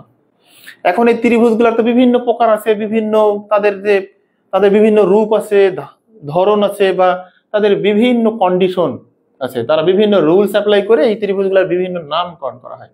তবে ত্রিভুজগুলোর নামকরণের ক্ষেত্রে আমরা 2টা জিনিস দেখি, কারণ আমরা এখানে 2 ধরনের কম্পোনেন্ট পাইলাম। 3টা কোণ পেয়েছি এবং 3টা বাহু পেয়েছি না পেয়ে নাই? আপনারা বলেন তো আমাদের সাথে একটু, যে 3টি বাহু পেয়েছি আর কি পেয়েছি? 3টি কোণ পেয়েছি। তার মানে বাহুর উপরেও ত্রিভুজ 3 প্রকার, আর যেহেতু কোণ কয়টা? 3টা, কোণের উপরেও ত্রিভুজ 3 প্রকার। এই যে কত সহজ না, মনে রাখার বুদ্ধি নাই? যদি আপনাকে বলা হয় ত্রিভুজ কয় প্রকার, আপনি সহজ করে বলবেন যে বাহুর উপরে ভিত্তি করে, যেহেতু বাহু 3টা, তার মানে কয় প্রকার হবে? 3 প্রকার। আর এখানে কোণ কয়টা? 3টা, তার মানে কয় প্রকার? 3 প্রকার। তাহলে আমরা অনেক কিছু শিখলাম। এখন এখানে আমি যদি বলি যে ত্রিভুজগুলার প্রত্যেকটার মধ্যবিন্দু আঁকি, এটা, তখন এগুলাকে বলা হয়, মানে এই প্রত্যেকটা বাহুকে যদি সমান করে ভাগ করে একটা বিন্দু দিই, তখন এটা হবে মধ্যবিন্দু, এটা হবে মধ্যবিন্দু, এটা হবে মধ্যবিন্দু। আর ত্রিভুজের মধ্যবিন্দুগুলো যোগ করব, মনে করেন এখানে একটা মধ্যবিন্দু আছে, এখানে একটা মধ্যবিন্দু আছে, এখানে একটা মধ্যবিন্দু, এটা যোগ করি, আমরা সবগুলো যোগ করি এভাবে। এখানে যে বিন্দুটা পাইলাম না, এটার নাম হচ্ছে ভার কেন্দ্র। এটার নাম কি? অর্থাৎ ত্রিভুজের ভারসাম্য থাকে কোন জায়গাতে? ত্রিভুজের ওজনটা, পুরো ওজনটা কোথায় গিয়ে থাকে? এখানটায় থাকে। এটার নাম হচ্ছে ভার কেন্দ্র। ঠিক আছে? আর এরপরে যদি আমি এমন কিছু করি যে ত্রিভুজের এটার উপরে একটা লম্ব আঁকাবো, এটার উপরেও লম্ব আঁকাবো, এটার উপরেও লম্ব আঁকাবো, লম্ব আঁকানোর পরে যে বিন্দুটা পাই সেটার নাম হচ্ছে পরিকেন্দ্র। তাহলে আমরা অনেক কিছু এখানে জানলাম। 3টা লম্ব আঁকাবো, ধরেন এরকম একটা ত্রিভুজ আছে, এটার পরে যদি লম্ব আঁকায় তাহলে মনে করেন এভাবে হবে, এটার পরে লম্ব আঁকালে এভাবে হবে, এটার পরে লম্ব আঁকালে, কথার কথা জাস্ট যে বিন্দুতে লম্ব আঁকানোর পরে যে বিন্দুটা পাচ্ছি সেটাই হচ্ছে এটার পরিকেন্দ্র। আমরা অনেক নাম শুনতেছি এখানে। তাহলে ত্রিভুজের আমি আবারও বলে নিই, ত্রিভুজের 3টা বাহু থাকে, 3টা কোণ থাকে। ত্রিভুজের তাহলে মোট 6টি কম্পোনেন্ট আছে। ত্রিভুজের বাহুর উপরে ভিত্তি করে যেহেতু 3টি বাহু, মানে 3 প্রকার, কোণও 3 প্রকার। আর আমরা বললাম কি, যে যেখানে কোণ উৎপন্ন হয়, এখানে কোণ, এখানে কোণ, এখানে কোণ, যেখানে কোণ উৎপন্ন হয় সেই বিন্দুকে বলা হয় কৌণিক বিন্দু বা শীর্ষ বিন্দু। এখানে মোট কয়টি শীর্ষবিন্দু আছে যদি জিজ্ঞাসা? ত্রিভুজের মোট কয়টি শীর্ষবিন্দু? 3টি শীর্ষবিন্দু। তাহলে আমরা পরেরটায় যাই, তাই না? আবার আরেকটা জিনিস এখানে বলা হয় নাই, সেটা হচ্ছে যে ত্রিভুজের যে কোনো বিন্দু থেকে এই যে লম্ব দূরত্বটাই হচ্ছে উচ্চতা। ত্রিভুজের যে কোনো কৌণিক বিন্দু থেকে অপর বাহুর লম্ব দূরত্ব, কি দূরত্ব হবে? লম্ব দূরত্ব। লম্ব দূরত্ব তখনই হয় যখন দুই পাশের কোণ কত ডিগ্রি হবে? 90 ডিগ্রি। তখন এটা হয় উচ্চতা। তাহলে মোটামুটি আমরা ত্রিভুজ সম্পর্কে জানলাম। এবার আমরা ত্রিভুজের প্রকারভেদ গুলা দেখি। এবার এখানে দেখেন ত্রিভুজের বিভিন্ন প্রকার ত্রিভুজ। এখানে মজার মজার কিছু ট্রিক্স আমরা শিখবো, বেস্ট কিছু ট্রিক্স আমরা শিখবো, যেন কোশ্চেন গুলো আসলেই তাৎক্ষণিক আমার মাথার ভিতরে ক্যাচ করতে পারে। আপনি জাস্ট আমার ক্লাসটি যদি কোনো জায়গায় না বুঝতে পারেন, তবে রিপিট করে দেখবেন, আপনি 100% কনফিডেন্ট থাকেন যে আপনার এই ক্লাসের পরে জ্যামিতি নিয়ে সমস্যা থাকবে না, কারণ এটি বেসিক ক্লাস। এরপরে আমরা আরো অ্যাডভান্স ক্লাস নিব পরবর্তী ক্লাসগুলোতে। পরবর্তী ক্লাসে আমরা চতুর্ভুজের ক্লাস নিব এবং বৃত্তের ক্লাস নিব।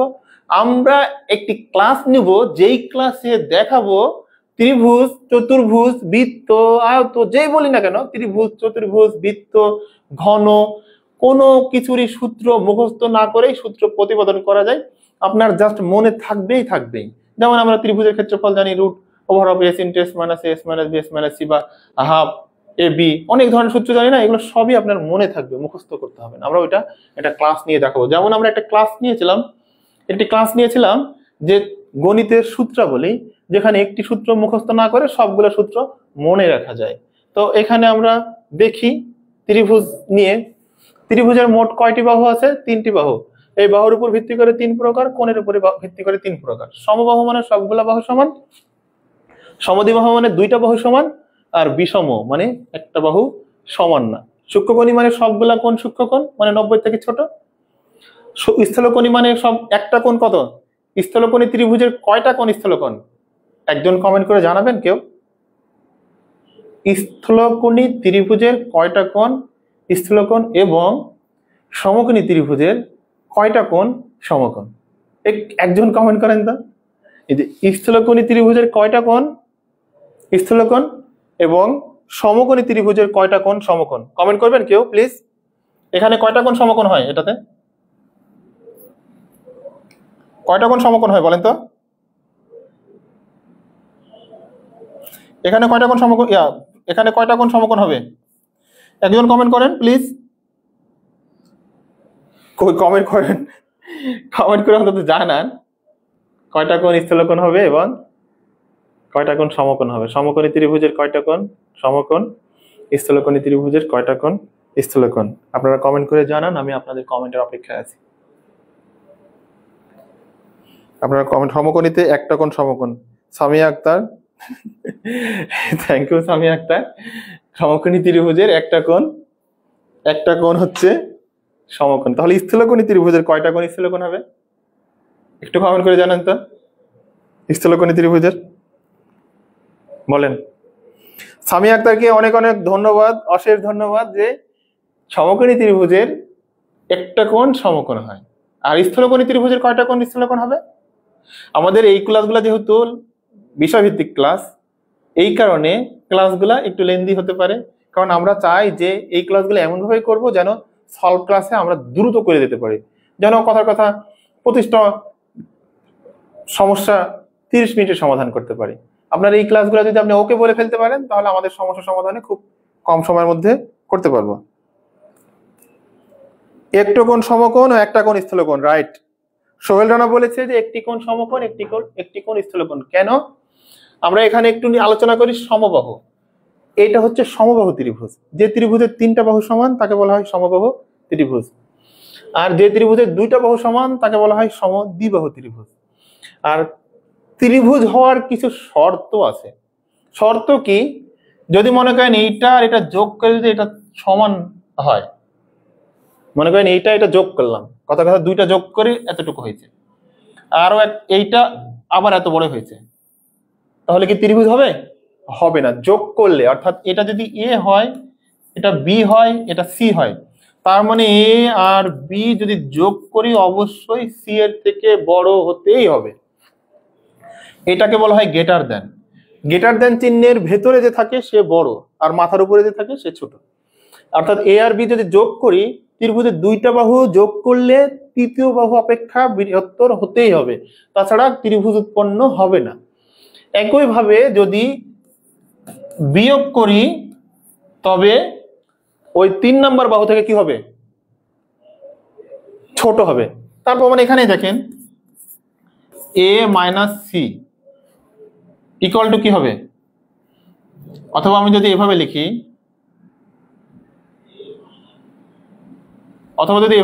এ গ্রেটার দেন বি ছিল, পাশে প্লাস, ও পাশে গেলে কি হবে? মাইনাস, অর্থাৎ যে কোনো দুই বাহু বিয়োগ করলে তৃতীয় বাহুর থেকে ছোট।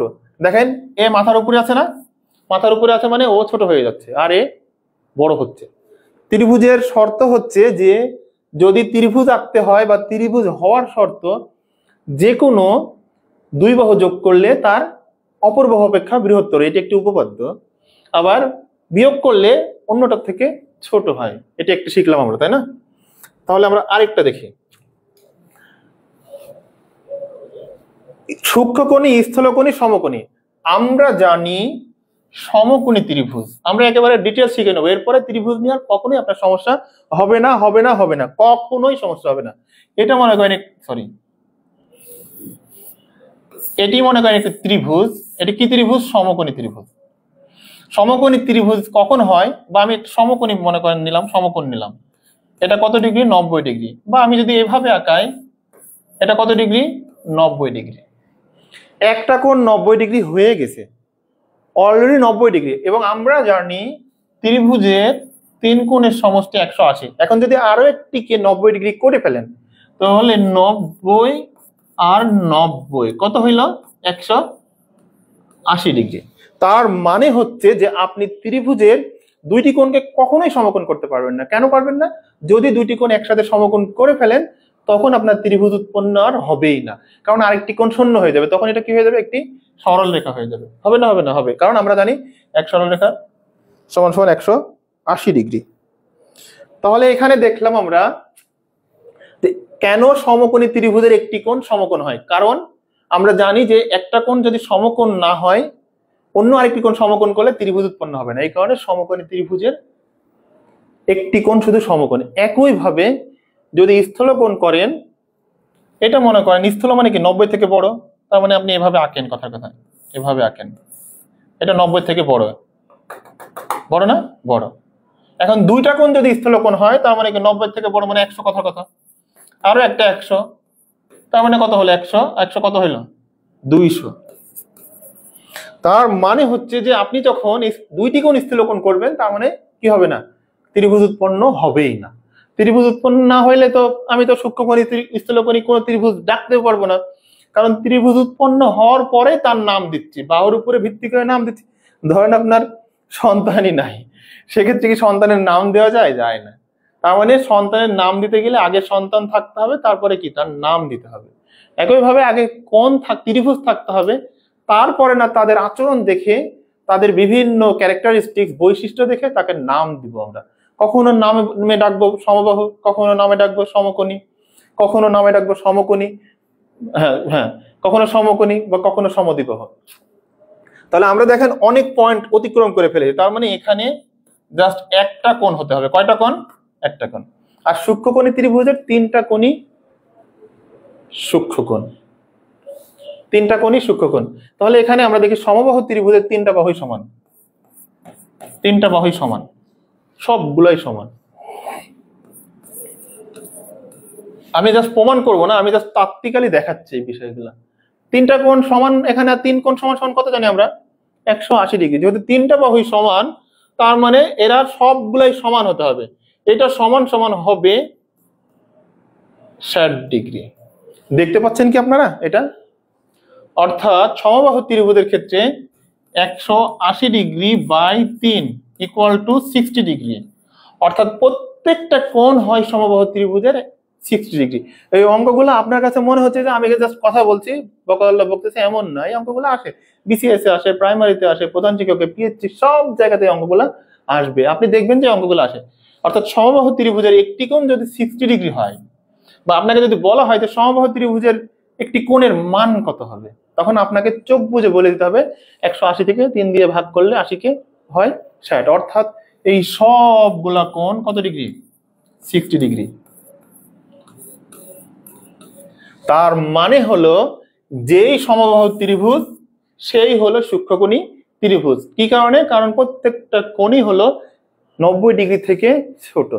তার মানে 90 ডিগ্রি থেকে ছোট কোণগুলো হয় সূক্ষ্মকোণী, আর সূক্ষ্মকোণী ত্রিভুজের সবগুলা কোণ যখন সমান হবে তখন তার নাম হয়ে যাবে সমবাহু। ক্লিয়ার? আশা করি ক্লিয়ার হয়েছেন। তাহলে আমরা সমবাহু ত্রিভুজটা শিখলাম। যেই সমবাহু ত্রিভুজ সেই সূক্ষ্মকোণী ত্রিভুজ। সমবাহু ত্রিভুজের তিনটা কোণই সমান, তিনটা বাহুই সমান। এবার আসে সমদ্বিবাহুতে। সমদ্বিবাহু, তাই না? ধরেন এটি একটি ত্রিভুজ, এটি একটি ত্রিভুজ, এটি একটি ত্রিভুজ। একটু ভালোভাবে আঁকাই।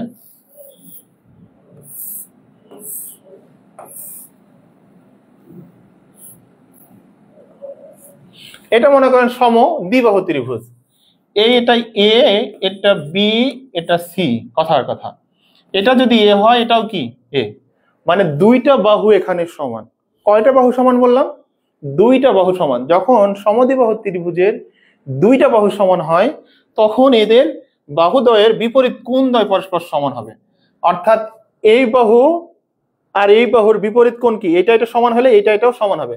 এখন সমদ্বিবাহু ত্রিভুজের প্রশ্ন করব আপনাকে একটা। সমদ্বিবাহু ত্রিভুজের একটা কোণ 50 ডিগ্রি, সমদ্বিবাহু ত্রিভুজের একটা কোণ 50 ডিগ্রি, তাহলে বাকি কোণ দুইটার প্রত্যেকটি কত করে হবে? কোশ্চেনের অ্যান্সারটা অনুগ্রহ করে দিবেন। আমি আবারও বলি, সমদ্বিবাহু ত্রিভুজের একটি কোণ হচ্ছে 50 ডিগ্রি, তবে অর্থাৎ মনে করেন এটা 50 ডিগ্রি, এটা কত হবে? একটু কমেন্ট করে জানান তো আপনারা। আপনারা কি আমার ক্লাস বুঝতে পারছেন? অনেকেই কমেন্ট করছে, তাহের কমেন্ট করেছে নাইস ক্লাস। তো এইখানে দেখেন সমদ্বিবাহু ত্রিভুজ, সমদ্বিবাহু ত্রিভুজের একটি কোণ বললাম আমি 50 ডিগ্রি, সেইটার অপর দুইটি কোণ প্রত্যেকে কত ডিগ্রি হবে? কারণ আমি বলেই দিয়েছি সমদ্বিবাহু ত্রিভুজের বিপরীত বাহুদ্বয় পরস্পর সমান হবে। তার মানে 50, 180 থেকে বাদ দেন, বাদ দিয়ে 50 বাদ দিলে থাকে কত? 130। তার মানে এটা 65 ডিগ্রি, এটাও 65 ডিগ্রি। শেষ এখানেই না, আমরা এই সমদ্বিবাহুকে সমকোণীর সাথে সম্পর্ক দেখাবো। কিভাবে সম্পর্ক করবো বলেন তো? সমকোণী ত্রিভুজের কয়টা কোণ সমকোণ হয়? একটা কোণ সমকোণ হয়, তাই না? তাহলে আমরা একটা সমকোণী ত্রিভুজ আঁকি, জাস্ট একটা সমকোণী ত্রিভুজ আঁকি। এটা হচ্ছে সমকোণী ত্রিভুজ। বা আমি যদি এভাবে আঁকি, এটাও সমকোণী ত্রিভুজ, তাই তো? সমকোণী ত্রিভুজ। এখন এখানে দেখেন, আমি আরেকটু সুন্দর করে আঁকি, এটাকে আর ভালোভাবে আঁকি। এইটা মনে করেন ত্রিভুজ, এটা হচ্ছে সমকোণী ত্রিভুজ। এইটার মান ধরে নিচ্ছে আমরা 90 ডিগ্রি, আর এইটা সমান, এটাও সমান।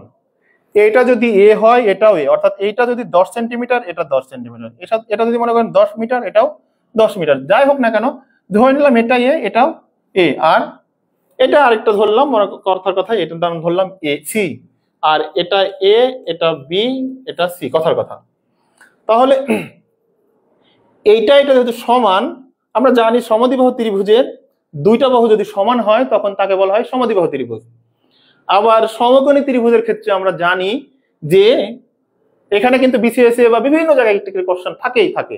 তাহলে এইটা আমরা কিভাবে করব? যে সমদ্বিবাহু ত্রিভুজের একটি কোণ 90 ডিগ্রি, অথবা সমকোণী ত্রিভুজের সমদ্বিবাহু সমকোণী ত্রিভুজের অপর কোণগুলো কত ডিগ্রি হবে, আপনাকে যদি প্রশ্ন করা হয় যে একটি সমদ্বিবাহু সমকোণী ত্রিভুজ, কি ত্রিভুজ? সমদ্বিবাহু সমকোণী ত্রিভুজ। এইটা মনে করেন সমদ্বিবাহু সমকোণী ত্রিভুজ। তাহলে এই কোণ আর এই কোণ কত ডিগ্রি হবে? একজন কমেন্ট করে জানাবেন, তাহলে আমরা সামনে আগাবো। সমদ্বিবাহু সমকোণী ত্রিভুজ, অনেকেই কমেন্ট করেছে, অনেকে আমার সাথে আছে। সাথে থাকার জন্য অনেক অনেক ধন্যবাদ। আমি আছি আপনাদের সাথে, আমরা জ্যামিতি আজকে ক্লিয়ার করে দিব, এটাই হচ্ছে টার্গেট। আচ্ছা বলেন এখানে যে এই কোণটা, এই ত্রিভুজটা সমকোণী ত্রিভুজ, এই কোণ আর এই কোণ কত ডিগ্রি হবে? এইটা আর এটা 45। Thank you. এটা হচ্ছে 45 ডিগ্রি। কারণ আমরা জানি সমদ্বিবাহু যখন ত্রিভুজ হয়, তখন এর বিপরীত বাহুগুলো সমান, অর্থাৎ বিপরীত কোণগুলো, এটা যদি সমদ্বিবাহু হয়, এই কোণ আর এই কোণ কি হবে? সমান হবে। আবার এটা যেহেতু সমকোণ, মানে 90 ডিগ্রি, 180 থেকে 90 বাদ দিলে থাকে হচ্ছে 90 ডিগ্রি। আর দুইটা যেহেতু সমান, 90 কে 2 দিয়ে ভাগ করলে থাকে 45, অর্থাৎ এটাও 45, এটাও 45। তাহলে আমরা এখানে শিখলাম সমকোণী ত্রিভুজ, সূক্ষ্মকোণী ত্রিভুজ, স্থলকোণী ত্রিভুজ, সমদ্বিবাহু ত্রিভুজ। এখন আবার বলতে পারি, এখানে দেখেন, শুধু এমন না সমকোণী ত্রিভুজকে কি এর সাথে মিলানো যাবে না? একজন বলেন তো কেউ মেলানো যাবে কিনা? সমকোণী ত্রিভুজ কি বিষমবাহু ত্রিভুজ হতে পারে? কমেন্ট করবেন। আমি আছি, আমার সাথে অনেকেই আছে, অনেক মানুষজন ক্লাস দেখছেন। আপনারা শেয়ার করেন, শেয়ার করে আরো মানুষের কাছে ক্লাসটা পৌঁছাই দেন, তাহলে আমার কাছে আরো ভালো লাগবে। আমি অনুপ্রেরণা পাবো যে হ্যাঁ আমি ক্লাস ভালো নিতে পারছি বা ভালো ক্লাস নিচ্ছি, বিধায় আমি সামনের ক্লাস কন্টিনিউ করব। আমার ক্লাস যদি ভালো না হয়, আপনি যদি কিছু না শিখতে পারেন, তাহলে সময় আমারও নষ্ট হচ্ছে, এমনকি আপনারও সময় নষ্ট হচ্ছে। তাই একটু দয়া করে শেয়ার করে দিবেন, এটাই আর কি। আমার সবগুলা ক্লাসই আপনি ফ্রি পাবেন, আমাকে ক্লাস করার জন্য 1 টাকাও দিতে হবে না। আমি যেদিন থেকে চাকরিতে ঢুকে আপনাকে জানিয়ে রাখি, আমি অনেক জায়গাতে হয়তো প্রথম দিকে 2011 সালে যখন চাকরিতে ঢুকি, ওই তখন 11-12 সালে অনেক জায়গায় ক্লাস নিছি, সেখানে সব ফ্রি প্রশিক্ষণ দিয়েছি। এবং আমাদের স্যাট একাডেমিতে প্রোগ্রামিং এর উপরে যত ক্লাস নিয়েছি, সেখানেও বা যত স্টুডেন্ট এখান থেকে চলে গেছে, তাদের কাছ থেকে কখনোই আমি শিক্ষার বিনিময়ে টাকা নিই নাই। অর্থাৎ আমার স্লোগানই হলো শিক্ষা হবে উন্মুক্ত, হবে বাণিজ্য মুক্ত। আপনাদের সহায়তায় বাংলাদেশে এই স্লোগানকে অতি শীঘ্রই বাস্তবায়ন করব। এই দৃঢ় প্রত্যয় এই হৃদয়ে আছে। আপনারা সাথে থাকলে সবকিছুই সম্ভব হবে। তো আসুন, আমরা যেটা বলছিলাম যে সমবাহু আর সমকোণী ত্রিভুজ, এই দুইটি, সমদ্বিবাহু আর সমকোণী, এই দুটি কি একরকম হতে পারে? হতে পারে না? হতে পারে না? একটু বলেন তো। স্যার আপনি খুব সুন্দর ক্লাস করাতেছেন। Limon Hasan, thank you. কিন্তু আমি যে প্রশ্নটা করলাম সেটার তো উত্তর দিচ্ছেন না। সমদ্বিবাহু আর সমকোণী ত্রিভুজ কি একই রকম ত্রিভুজ? এটা তো করলাম। এখন এটা বলতেছি আমরা যে বিষমবাহুর সাথে যদি সমকোণী মিলাইতে পারবো কিনা। পারবো? পারবো না? পারবো না? রাইট, সোলোম্যান বলেছে যে এক কোণ। রবিউল ইসলাম, স্যাট একাডেমি অবশ্যই ফ্রি করে দিব, আপনি কন্ট্রিবিউট করেন। আপনি এটা ধরে রাখেন, স্যাট একাডেমির সব কন্টেন্টই আপনি ফ্রি পাবেন, কারণ এই এত বড় যজ্ঞ চালাইতে এখানে প্রায় 20 জনের মতো কাজ করে, এই কারণে সবকিছু ফ্রি করে দেওয়া সম্ভব হয় নাই। কিন্তু আমি যত ক্লাস নেব সবগুলো আপনি ফ্রি পাবেন, কারণ সেখানে তো অনেক ধরনের তাদেরকে রিসোর্স দেওয়া লাগে, সবকিছু মিলিয়ে সব টোটালি ফ্রি করা আমাদের পক্ষে সম্ভব না, কারণ এখানে সব টোটাল অর্থায়ন হয় আমার থেকে। তাহলে আপনারা সবাই মিলে যদি অর্থায়ন করেন তাহলে এটা টোটালি ফ্রি হয়ে যাবে, কারণ আমার একার পক্ষে তো সম্ভব হবে না। সম্ভব হবে? আপনি বলেন, রবিউল ভাই আপনি বলেন, যদি আমার একার পক্ষে সম্ভব হয় তাহলে হ্যাঁ ঠিক আছে, এটা সম্পূর্ণ ফ্রি হয়ে যাবে আর কি। এটা সার্ভার কস্টে প্রায় 50,000 টাকা। এত বড় ওয়েবসাইট চালাইতে এখানে ডেভেলপার আছে, এখানে অনেক মানুষ কাজ করে, প্রায় 20 জনের মতো কাজ করে। যদি আমার পক্ষে সম্ভব হয় তাহলে আপনি কমেন্ট করে জানান, যদি আমার পক্ষে সম্ভব হয় তাহলে আমি ফ্রি করে দেবো, সম্পূর্ণ ফ্রি করে দেবো। আমার পক্ষে কি সম্ভব? আপনি বলেন, কমেন্ট করে জানান। সম্ভব না। সমকোণী ত্রিভুজের হতে গেলে বাহুর কোনো সম্পর্ক নাই, বাহুগুলো সব সমান হতে পারে, আবার বিষমও হতে পারে, সমদ্বিও হতে পারে। তবে এখানে হচ্ছে যদি আপনাকে বলা হয় যে সমকোণী ত্রিভুজের একটি কোণ 30 ডিগ্রি হলে আরেকটি 60 ডিগ্রি, তাই না? সাধারণ কথা, কারণ তখন হয়ে যাবে কি এটি বিষমবাহু ত্রিভুজ, কারণ সমকোণী ত্রিভুজের সব থেকে বড় বাহু হচ্ছে অতিভুজ। তাহলে আসেন আমরা দেখি সমকোণী ত্রিভুজ। সমকোণী ত্রিভুজের শর্ত হচ্ছে এরকম, বড়টার নাম হচ্ছে অতি, আর যেখানে কোণ উৎপন্ন হয় অতিভুজের সাথে যে বাহু দুটো আছে, হয় এটা অথবা এটা। আগে আমরা যখন শিখে এসেছিলাম তখন শিখে এসেছিলাম ভূমি, লম্ব আর অতিভুজ, অথবা লম্ব, ভূমি আর অতিভুজ। কিন্তু ইদানিং কালের বইগুলোতে দেখা যায় যে সংলগ্ন কোণ বা সন্নিহিত কোণ, অর্থাৎ সমকোণ অতিভুজের সাথে যে সন্নিহিত কোণটা হয় তাকেই বলা হয় কোণ। তার মানে এই কোণটা বা সন্নিহিত বাহু, তার মানে এটা সংলগ্ন বাহু। ভূমি, এটা ভূমি না, অ্যাকচুয়ালি অতিভুজের সংলগ্ন বাহু। এটা যদি অতিভুজ হয় এটা লম্ব, আর এটা হচ্ছে সন্নিহিত বাহু বা ভূমি। এটার নাম হচ্ছে সন্নিহিত বাহু। সন্নিহিত বাহু কেমন? যেখানে কোণ উৎপন্ন করে সেই কোণের সাথে যে দুইটা বাহু থাকে তাদেরকে বলা হয় সন্নিহিত বাহু। কিন্তু অতিভুজটা যেহেতু আগে থেকে নির্দিষ্ট হয়ে যাচ্ছে, তাহলে অতিটা কোনটা? অতি মানে বেশি, বা মই আকারে বা হেলান আকারে যেই বাহুটা থাকে সেটাই হচ্ছে কি অতিভুজ। আর যেখানে আমরা তো জানি তো এখানে 90 ডিগ্রি, 90 ডিগ্রি কোণ যেখানে উৎপন্ন করছে ওর বিপরীত বাহুটাই হচ্ছে অতিভুজ।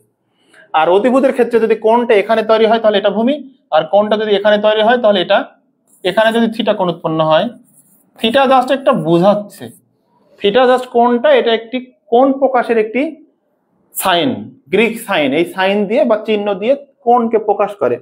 এই থিটা এখানে ভ্যারি করবে, কখনো কখনো 30 ডিগ্রি হবে, কখনো 60 ডিগ্রি হবে, কখনো 20 ডিগ্রি হবে, কখনো 50 ডিগ্রি হবে, কখনো 80 ডিগ্রি হতে পারে। মানে সর্বোচ্চ কোণ 90 থেকে ছোট হতে হবে, কারণ 90 থেকে যদি ছোট না হয় তাহলে ত্রিভুজ উৎপন্ন হবে না। এই কারণে এইটা যদি থিটা হয় তাহলে এটার নাম হবে ভূমি আর এটা অতিভুজ, আর এটা থিটা হলে এটা ভূমি আর এটা অতিভুজ। কিন্তু বর্তমান বইগুলোতে লেখা থাকে যে সন্নিহিত বাহু, অর্থাৎ এটা অতিভুজ হলে এটা সন্নিহিত বাহু, থিটা কোণ এখানে হইলে, আর এখানে হইলে এটা অতিভুজ হলে এটা সন্নিহিত বাহু। মোটামুটি আমরা অনেক কিছু এখান থেকে দেখলাম। আর এই স্যার পিথাগোরাস এই সমকোণী ত্রিভুজের ক্ষেত্রেই একটি মজার জিনিস দেখিয়েছেন। এই সমকোণী ত্রিভুজের কে বেস দিয়ে ধরেই আমরা বৃত্ত আঁকাইতে পারি, বা সমকোণী ত্রিভুজ দিয়েই আমরা যত রকমের জ্যামিতির যত অ্যাডভান্সমেন্ট, যত উন্নতি, যত প্রোগ্রেস যা কিছু হয়েছে সব কিছুই এই সমকোণী ত্রিভুজকে বেস ধরে হয়েছে। তার মানে সমকোণী ত্রিভুজ না, শুধু স্যার পিথাগোরাসের মাধ্যমেই, ওনার হাত ধরেই আজকের জ্যামিতি বা আজকের এই যদি বলি যে আধুনিক বিশ্ব তার হাত ধরেই এত দূরে এসেছে, তাহলে তাকে আমরা অবশ্যই মন থেকে স্যালুট জানাবো। উনি সমকোণী ত্রিভুজে দেখিয়েছেন যে কাল্পনিক দূরত্ব নির্ণয় করা যায়। যে আপনি বসে আছেন এখানে, নদীর পাড়ে বসে আছেন, ওই পারে একটি গাছ দেখতে পাচ্ছেন, সেই গাছের জাস্ট, অথবা আপনি এক জায়গায় দাঁড়িয়ে আছেন, গাছের ছায়া দেখে আপনি গাছের উচ্চতা নির্ণয় করতে পারছেন। এই যে কাল্পনিক দূরত্ব নির্ণয় করা, বা শূন্যের উপরে একটি জায়গা ধরে আরো দূরত্ব, অর্থাৎ গ্রহ থেকে গ্রহ, নক্ষত্র থেকে নক্ষত্র, এই যে কাল্পনিক দূরত্ব নির্ণয় করা শিখিয়েছেন স্যার পিথাগোরাস। উনি দেখাইছেন যে সমকোণী ত্রিভুজের ক্ষেত্রে অতিভুজের বর্গ ইকুয়াল টু ভূমির বর্গ আর লম্বের বর্গর সমান। তাহলে আমরা একটু দেখে নিই এটা, যে এটা হচ্ছে অতিভুজ। এবং আপনাদেরকে জানিয়ে রাখি, ত্রিভুজের কৌণিক বিন্দুগুলো প্রকাশ করা হয় ক্যাপিটাল লেটার বা আপার কেস বা বড় হাতের অক্ষর দিয়ে, আর বাহুগুলোকে প্রকাশ করা হয় ছোট হাতের অক্ষর দিয়ে। অর্থাৎ এটার নাম যদি দিতাম আমরা এ, এটা যদি দিতাম বি, এটা সি, তাহলে এটাই হয়তো সি অ্যাকচুয়ালি, আর এর বিপরীত হয়তো এ, আর বি এর বিপরীত হয়তো বি। তার মানে এখান থেকে স্যার পিথাগোরাস সাহেব দেখাইছেন যে এর উপরে যে বর্গ আঁকাবো, আমরা একটু দেখাই। এটা মনে করেন একটা সমকোণী ত্রিভুজ, এটার উপরে যে বর্গটা আঁকাবে, এটার উপরে যে বর্গ আঁকাবে, এই দুইটা, এটা আর এটা যোগ করলে এটার সমান। অর্থাৎ বর্গ মানে কি, এ এর বর্গ হচ্ছে এ স্কয়ার ইকুয়াল টু বি এর বর্গ বি স্কয়ার আর সি স্কয়ার। অর্থাৎ এই বাহু আর এই বাহু, অথবা এই বাহু আর এই বাহু, এই দুইটার ক্ষেত্রফল ইকুয়াল টু আরেকটির ক্ষেত্রফলের সমান। আরো সহজ করে যদি বলি, যে ধরুন এক বাবার দুইটি সন্তান আছে, আপনার মনে রাখার জন্য বলি, এক বাবার দুইটি সন্তান আছে। এখন বাবার সম্পত্তির ভাগ কার কার, দুই সন্তানের, অর্থাৎ বাবার সম্পত্তি সমান সমান দুইজনের সম্পত্তি। সেটি হচ্ছে স্যার পিথাগোরাসের উপপাদ্য। সেখান থেকে আমরা জানি যে কোনো সমকোণী ত্রিভুজের অতিভুজের ক্ষেত্রফল আর বাকি দুইটা বাহুর ক্ষেত্রফলের যোগফলের সমান। অর্থাৎ এটাকে আমরা বর্গক্ষেত্রের ক্ষেত্রফল ইকুয়াল টু কি জানি, ধরেন এটা একটা বর্গ, এটা যদি এ হয় এটাও কি হবে এ, এটাও এ, এটাও এ, এর ক্ষেত্রফল ইকুয়াল টু আমরা জানি বাহু গুণ বাহু, অর্থাৎ এ গুণ এ ইকুয়াল টু এ স্কয়ার। এটি দেখিয়েছেন স্যার পিথাগোরাস। তাহলে আমরা সমকোণী ত্রিভুজটা দেখলাম, এবার আমরা অন্য ত্রিভুজগুলো দেখি। এগুলো তো সবই দেখেছি আমরা। স্থূলকোণী ত্রিভুজের একটা কোণ স্থূলকোণ,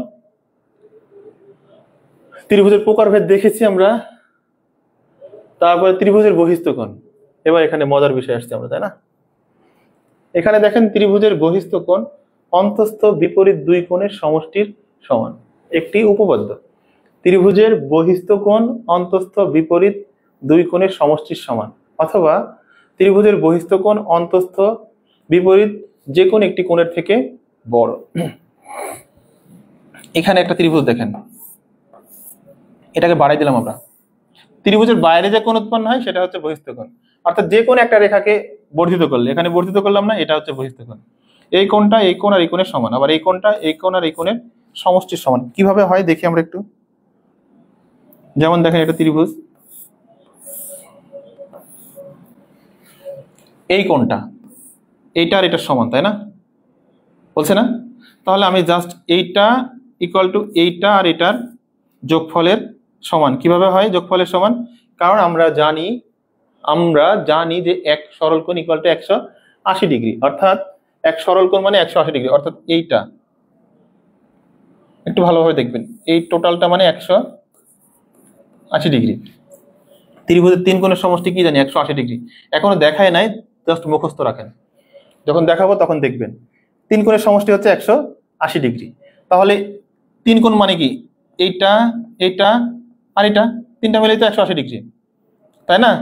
তাহলে এখানে দেখেন এটাও মিলেও কি হচ্ছে, এইটা এটা যোগ হচ্ছে, তার মানে কি এই দুইটা সমান, এটা না, এটা না, এটা না। দেখেন যেহেতু এইটুকু আর এইটুকু মিলেই কত 180 ডিগ্রি, কারণ এই যে কোনো বিন্দুতে, সরলরেখার যে কোনো বিন্দুতে কত 180 ডিগ্রি হয়। তাহলে এইটা আর এইটা যোগ করা মানে হচ্ছে এইটা। তার মানে বলতে পারছি যে এই কোণটা এটার থেকেও বড়, এটার থেকেও বড়, আর এটা যোগ করলে হয় কত 180। তার মানে ত্রিভুজের বহিস্থ কোণটা এইটা এটার থেকেও বড়, এটার থেকেও বড়, আবার এইটা আর এটা যোগ করলে এটার সমান হয়। এটা আর এটা যোগ করলে হয় কি এটার সমান হয়। এখন আমরা দেখাবো ত্রিভুজের তিন কোণের সমষ্টি দুই সমকোণ। কিভাবে হয় ত্রিভুজের তিন কোণের সমষ্টি? যদি আপনাকে বলা হয়, আপনি কিছুই করবেন না, সহজ জিনিস একেবারে আপনাকে বলে দিই আপনি কিভাবে করবেন। মনে করেন একটা ত্রিভুজ দেওয়া আছে, ধরেন ছামা একটা ত্রিভুজ দেওয়া আছে, এই যে এখানে ত্রিভুজের তিন কোণের সমষ্টি দুই সমকোণ দেওয়া আছে। কিভাবে করবেন আপনি? এই 1 নম্বর কোণ, 2 নম্বর কোণ, 3 নম্বর কোণ যোগ করলে আমরা বলছি 180 ডিগ্রি হয়। 180 ডিগ্রি মানে কি? এক সরল কোণ। আমরা দেখে এসেছি না, আসি নাই? 180 ডিগ্রি মানে এক সরল কোণ। তাহলে এই কোণ, এই কোণ আর এই কোণ, এই তিনটা কোণ যোগ করলে 180 হয়। এটা কিভাবে দেখাবো আমরা? আপনি কিছুই করবেন না, আমি জাস্ট বলে রাখি। আপনি একটি ত্রিভুজ তৈরি করবেন, জাস্ট কেচি দিয়ে বা কিছু দিয়ে, একটা ধরেন চতুর্ভুজ আছে, মানে কি একটা খাতার পেজ আছে, পেজকে ভাঁজ করে মাঝখান দিয়ে কেটে দিবেন, তাহলে এ পাশে একটা ত্রিভুজ পাবেন, ও পাশে একটা ত্রিভুজ পাবেন। ঠিক বলছি তো নাকি? আপনার খাতার একটা পেজ আছে আপনার কাছে, এখন মনে করেন এই মুহূর্তে আপনার কাছে একটি পেজ আছে, আপনি খাতার পেজটাকে ভাজান, এভাবে ভাজান, দেখবেন এ পাশে একটা ত্রিভুজ, এ পাশে একটা ত্রিভুজ, হইলো ত্রিভুজ। তখন আপনি এরকম একটা ত্রিভুজ পাবেন, এইরকম একটা ত্রিভুজ পাবেন। তখন ত্রিভুজের কেচি দিয়ে কাটেন, এইটুকু কাটেন, আর এইভাবে কাটেন, এভাবে কাটেন, কেচি দিয়ে কেটে ফেলেন, জাস্ট কাটবেন, যে ত্রিভুজটা পাচ্ছেন না কাটবেন। কাটার পরে এই কোণগুলা, মনে করেন এটা একটা কোণ, প্রত্যেকটা কোণ ছিল এরকম, কোণ ছিল একটা, মনে করেন এই একটা কোণ ছিল, এটার নাম কি 1 নম্বর কোণ। তারপরে এক না, এটা 2 নম্বর, এটা ছোট তো, এটা মনে করেন এটা ছিল 2 নম্বর, আর এটা হচ্ছে 1 নম্বর, এই বড়টা, এটা 1 নম্বর, আর এটা হচ্ছে 3 নম্বর হবে। দেখবেন যে জাস্ট একটা সরল রেখা তৈরি করছে। এই কোণগুলা, এই সবগুলা কোণ একসাথে ফেরাবেন, এই শীর্ষবিন্দুগুলো সব শীর্ষবিন্দুগুলো এক জায়গায় যোগ করবেন, মানে এই দিক দিয়ে কাটবেন, এদিক দিয়ে কাটবেন, এদিক দিয়ে কাটবেন, কাটার পরে সব শীর্ষবিন্দুগুলো একসাথে যখন লাগাবেন তখন দেখবেন এইরকম একটা সরল রেখা তৈরি হচ্ছে। তার মানে ত্রিভুজের তিন কোণের সমষ্টি তখন কত কোণ হবে? দুই সমকোণ বা 180 ডিগ্রি। এইটা একটা রুল, এটা একটা তো জাস্ট প্র্যাকটিক্যালি দেখালাম। আমরা এখান থেকেও দেখাতে পারি। কিভাবে দেখাতে পারি? এখানে দেখেন একটা ত্রিভুজ এ বি সি, এই একটা রেখা আছে না, এটা একটা রেখা না, এটা সমান্তরাল করে এই বিন্দুতে একটা রেখা পেলাম, জাস্ট এটার সমান্তরাল এটা। আমরা এর আগে দেখে আসলাম, যখন কোনো রেখা সমান্তরাল হয় ভিন্ন আরেকটি রেখা ছেদ করে, দেখতে পাচ্ছেন তো নাকি? ভিন্ন একটি রেখা ছেদ করে, এটা খুব ভালো দেখাচ্ছে না, আমরা অন্য কালি দিয়ে দেখি। মনে করেন এই একটা রেখা, এই একটা রেখা ভিন্ন আরেকটি রেখা ছেদ করছে, তখন আমরা জানি যে এই অনুরূপ কোণগুলা কি হয়? সমান হয়, অথবা একান্তর কোণগুলা কি হয়? সমান হয়, আর বিপ্রতীপ কোণগুলোও কি হয়? সমান তো হয়ই। এর সমান্তরাল এটা আঁকাইলাম, দেখেন সমান্তরাল, আর এটা একটা কি ছেদক, তাই না? ছেদ করলে দেখেন যে এটার অনুরূপ কি এটা, আর এটার একান্তর এখানে খেয়াল করে দেখেন, এভাবে ছেদ করছে না, এটাকে ছেদ করছে, এটার একান্তর হবে এটা। তার মানে এটা সমান এটা, এটা সমান এটা, এটা সমান এটা, সরি এটা সমান এটা, আর এটা সমান এটা। এখন এই কোণ আর এই কোণ, তিনটা কোণ মিলে কত হয়? 180 ডিগ্রি। তাহলে এইটা এটা মিলে তো আমরা পাইছি, তাহলে এইটা 180 ডিগ্রি তো হয়, কিভাবে হয় তাই দেখাচ্ছি। এইটা জাস্ট যোগ করে দেন, এটা সরল কোণ, তার মানে 180 ডিগ্রি। আবারও বলি, এটা দেখাই দিই আপনাকে, আবারও দেখাই। এইটা আর এটা সমান্তরাল, জাস্ট একটু টান দেন তাহলে বুঝতে পারবেন। এদিকে টান দেন, আর এটাকে টান দেন এভাবে। সমান্তরাল যদি হয়, এটার অনুরূপ হচ্ছে এটা, আর এটার একান্তর হচ্ছে এটা। কারণ এইটা আবার কি ছেদক, ছেদ করলে এটাকে জাস্ট এভাবে করছিলাম, তো আপনি এটাকে না করে মনে করেন এভাবে ছিল, এভাবে থাকলে তখন কি এইটা আর এদিকে একটা মনে করেন রেখা ছিল আর কি, এইটা আর এটা কি সমান হবে না? যেভাবে দেন না কেন, বা তার মানে এটার একান্তর কোণ হচ্ছে এইটা, এইটা আর এটা সমান, এইটা আর এটা সমান। যেহেতু এই তিনটা একসাথে যোগ করলে কত হয়? 180। তার মানে এই দুইটা আর এই দুইটার সাথে আরো একটা কোণ বাকি আছে, এটা, এই তিনটা কোণ যোগ করলে 180 হয়। এই তো, আপনারা মনে হয় বুঝতে পেরেছেন। বুঝতে না পারলে কমেন্ট করবেন, আরো ভালোভাবে শিখিয়ে দিব। এখানে দেখেন অনেকগুলো অনুসিদ্ধান্ত দেওয়া আছে যে ত্রিভুজের একটি বাহুকে বর্ধিত করলে যে বহিস্থ কোণ উৎপন্ন হয় তা এর বিপরীত অন্তস্থ কোণ দুইটা, এটা দেখাইছে। ত্রিভুজের একটি বাহুকে বর্ধিত করলে যে বহিস্থ কোণ উৎপন্ন হয় তা এর অন্তস্থ বিপরীত কোণ দুইটির প্রত্যেকটা অপেক্ষা বৃহত্তর, এটাও বলেছে। সমকোণী ত্রিভুজের সূক্ষ্ম কোণদ্বয় পরস্পর পূরক। এবার খুব সুন্দর কথা বলেছে, দেখেন সমকোণী ত্রিভুজ, এটা একটা সেট, সরি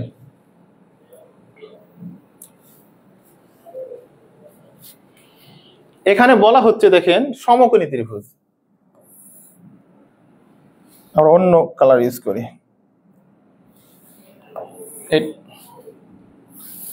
এটা একটা সমকোণী ত্রিভুজ, এটা 90 ডিগ্রি।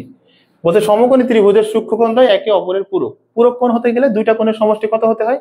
90 ডিগ্রি। তার মানে ঠিক, তার মানে এইটা আর এইটা মিলে 90, কারণ অলরেডি একটা 90 আর 90 যোগ করলে হয় 180। তার মানে এইটা কথার কথা, যদি 45 হয়, এটাও কত? 45। অর্থাৎ পূরক হতে গেলে দুইটা কোণের সমষ্টি হতে হয় 90 ডিগ্রি, এটা আমরা শিখিয়েছি এর আগে। তারপরের উপপাদ্যটা দেখেন, বাহু এবং কোণের সর্বসমতা। এবার আসছি সর্বসমতা। কখনো কখনো বাহুর সমান বাহু হয় আর কোণের সমান কোণ হয়ে যায়। বাহু এবং কোণের সর্বসমতা যদি আপনি শিখে ফেলতে পারেন, তবে ত্রিভুজের সর্বসমতা আপনি বুঝতে পারবেন। ত্রিভুজদ্বয় সর্বসম হয়। কখন সর্বসম বলবো? যখন অনুরূপ বাহুগুলা এবং অনুরূপ কোণগুলা সর্বসম্মতক্রমে সমান হয়ে যাবে, তখন একটা ত্রিভুজকে আরেকটা ত্রিভুজের সর্বসম বলতে পারবো। সেটা হতে পারে সূক্ষ্মকোণী, হতে পারে সমকোণী, হতে পারে স্থূলকোণী, হতে পারে সমবাহু, হতে পারে সমদ্বিবাহু, হতে পারে বিষম বাহু। তার মানে আমাদের ত্রিভুজ সর্বসম করার আগে আমাকে জানতে হবে কোণের সর্বসম আর রেখার সর্বসম। একটা রেখা আর আরেকটা রেখা, যখন একটা রেখাকে তুলে নিয়ে গিয়ে যদি আরেকটা রেখার উপর ছেড়ে দিয়ে যখন কোনো জায়গায় ফাঁক না থাকে, অর্থাৎ দুইটা পরস্পর মিশে যায়, তখন একটি আরেকটি সর্বসম। আবার একইভাবে দুইটি কোণ যদি একই সমান হয়, অর্থাৎ এটিও 40 এটিও 40, তখন দুইটি কোণকে আমরা বলবো সর্বসম কোণ। তাহলে আমরা পরেরটা দেখি, আপনারা তো দেখতে পাচ্ছেন এখানে, দেখেন লেখা আছে যে ত্রিভুজের সর্বসমতা, তাই না? আমি এর আগেই বললাম যে দেখেন একটি ত্রিভুজকে অপর একটি ত্রিভুজের উপর স্থাপন করলে যদি ত্রিভুজ দুইটি সর্বতোভাবে, অর্থাৎ একটা ত্রিভুজকে নিয়ে গিয়ে আমি দেখেন এই এ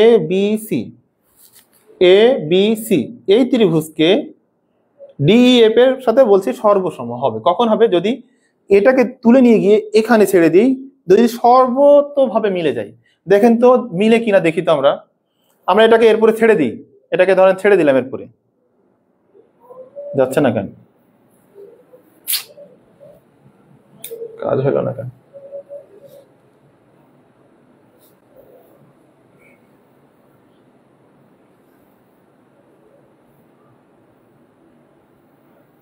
আচ্ছা এখানে হয় নাই, আমরা পরের টাইম মনে হয় এটা পাবো আর কি। আচ্ছা যাই হোক, আমি যেটা বলছিলাম যে এই ত্রিভুজকে তুলে নিয়ে গিয়ে যদি এরপরে ছেড়ে দিই, এটা যদি মিলে যায়, তাহলে এই বাহুর সমান এই কোণের সমান এই কোণ, এই কোণের সমান এই কোণ। এই যে দেখেন এখানে, এই যে দেখছেন না, পুরোপুরি মিলে গেছে না? যদি মিলে যায় একটার সাথে আরেকটা, তখন দেখবো যে এ সমান ডি, বি এর সমান ই, আর সি এর সমান এফ। অর্থাৎ এই ত্রিভুজ দুইটি সর্বসম, অর্থাৎ অনুরূপ বাহু, অর্থাৎ এ বি আর ডি সমান হবে বিসি আর ইএফ সমান হবে এসি আর ডিএফ সমান হবে। মানে সর্বসম ত্রিভুজ মানে হচ্ছে যে আপনি যখন আয়নার সামনে দাঁড়াবেন তখন আপনাকেই দেখতে পাবেন। ত্রিভুজটাও ঠিক একই রকম, তারই একটি প্রতিবিম্ব আছে, তারই সমান আরো ত্রিভুজ যদি থাকে, সব দিক দিয়ে মিলে যায়, বাহু সমান হবে, কোণ সমান হবে, তখন তাকে সর্বসম বলবো। এই সর্বসম হওয়ার জন্য সব কোণ সমান হওয়ার প্রয়োজন পড়ে না, বা সব বাহু সমান হওয়ার প্রয়োজন পড়ে না। এক্ষেত্রে বেশ কিছু রুলস আছে, যেমন তিনটা বাহু যদি সমান হয় তখন ত্রিভুজদ্বয় সর্বসম হয়ে যাবে। দুইটা বাহু এবং তাদের অন্তর্ভুক্ত কোণ যদি সমান হয়, বা দুইটা কোণ তাদের বিপরীত বাহু যদি সমান হয়, বা সমকোণী ত্রিভুজের যদি অন্য একটি বাহু যদি কি হয়, আরেকটা সমকোণী ত্রিভুজের সমান হয়ে যায়, তখন কি হয়ে যাবে? সমকোণী ত্রিভুজের সর্বসম হবে। যেমন দেখেন এখানে আমরা দেখে নিই,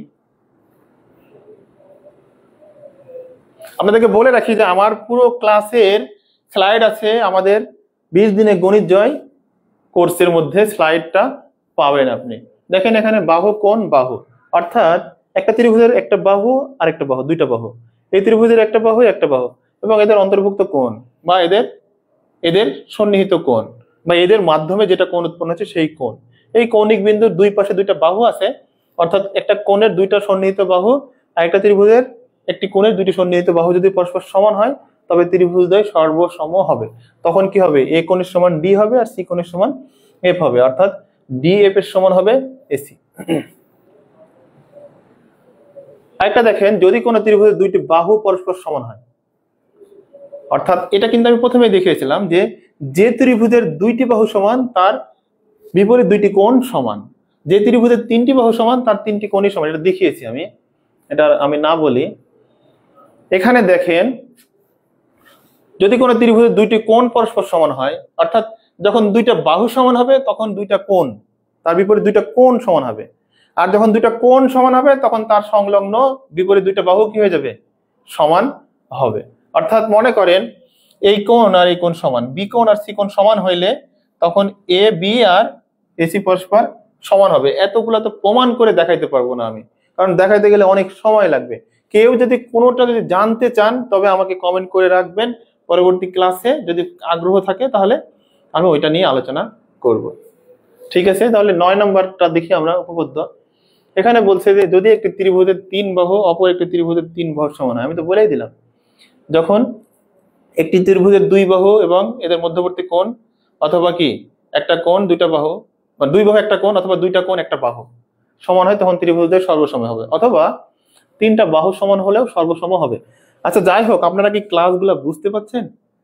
বুঝতে না পারলেও কমেন্ট করেন, আর বুঝতে পারলেও কমেন্ট করেন। আমার মনে হয় দীর্ঘক্ষণ ধরে ক্লাস করতে করতে ক্লান্ত হয়ে গেছি। আমরা কি ক্লাস কন্টিনিউ করবো নাকি রেখে দেবো আজকের মতো? আর 2-3টা মনে হয় স্লাইড আছে, 2-3টা স্লাইড আছে, তো আজকের মতো রেখে দেবো না কন্টিনিউ করবো? বলেন তো আপনারা কমেন্ট করে।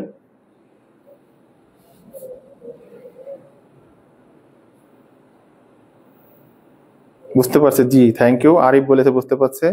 নাহার বিনতে আজাদ আমার কন্টিনিউ শিক্ষার্থী, আমিও একজন শিক্ষার্থী আপনাদের মতোই, আমিও আপনাদের মাধ্যমে জানছি, শিখছি, কারণ দীর্ঘদিন পরে গণিত ক্লাস নিচ্ছি, প্রায় 15 বছর পরে। 15 বছর পরে তো আমিও শিখছি, কিছুটা জানছি, দেখছি। আপনারাও শিখবেন, আমিও শিখব।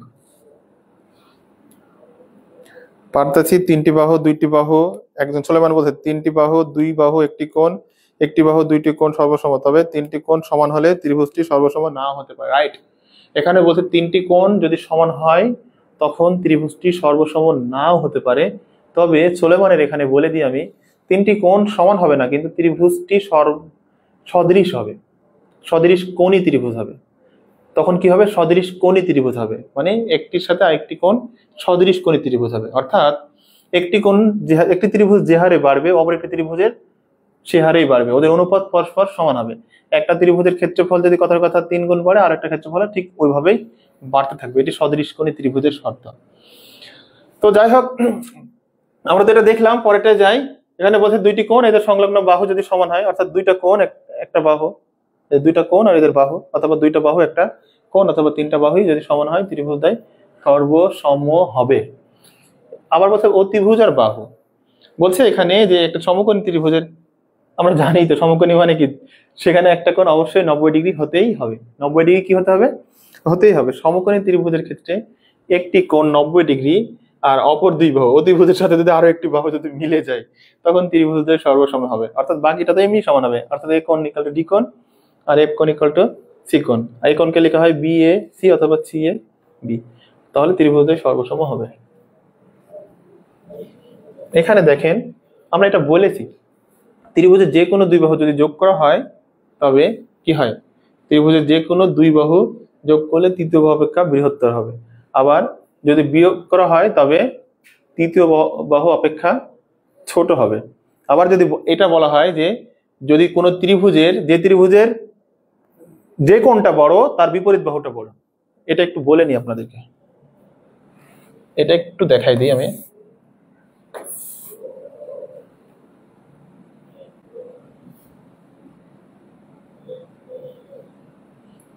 এখানে দেখাই দিই আমি আপনাকে।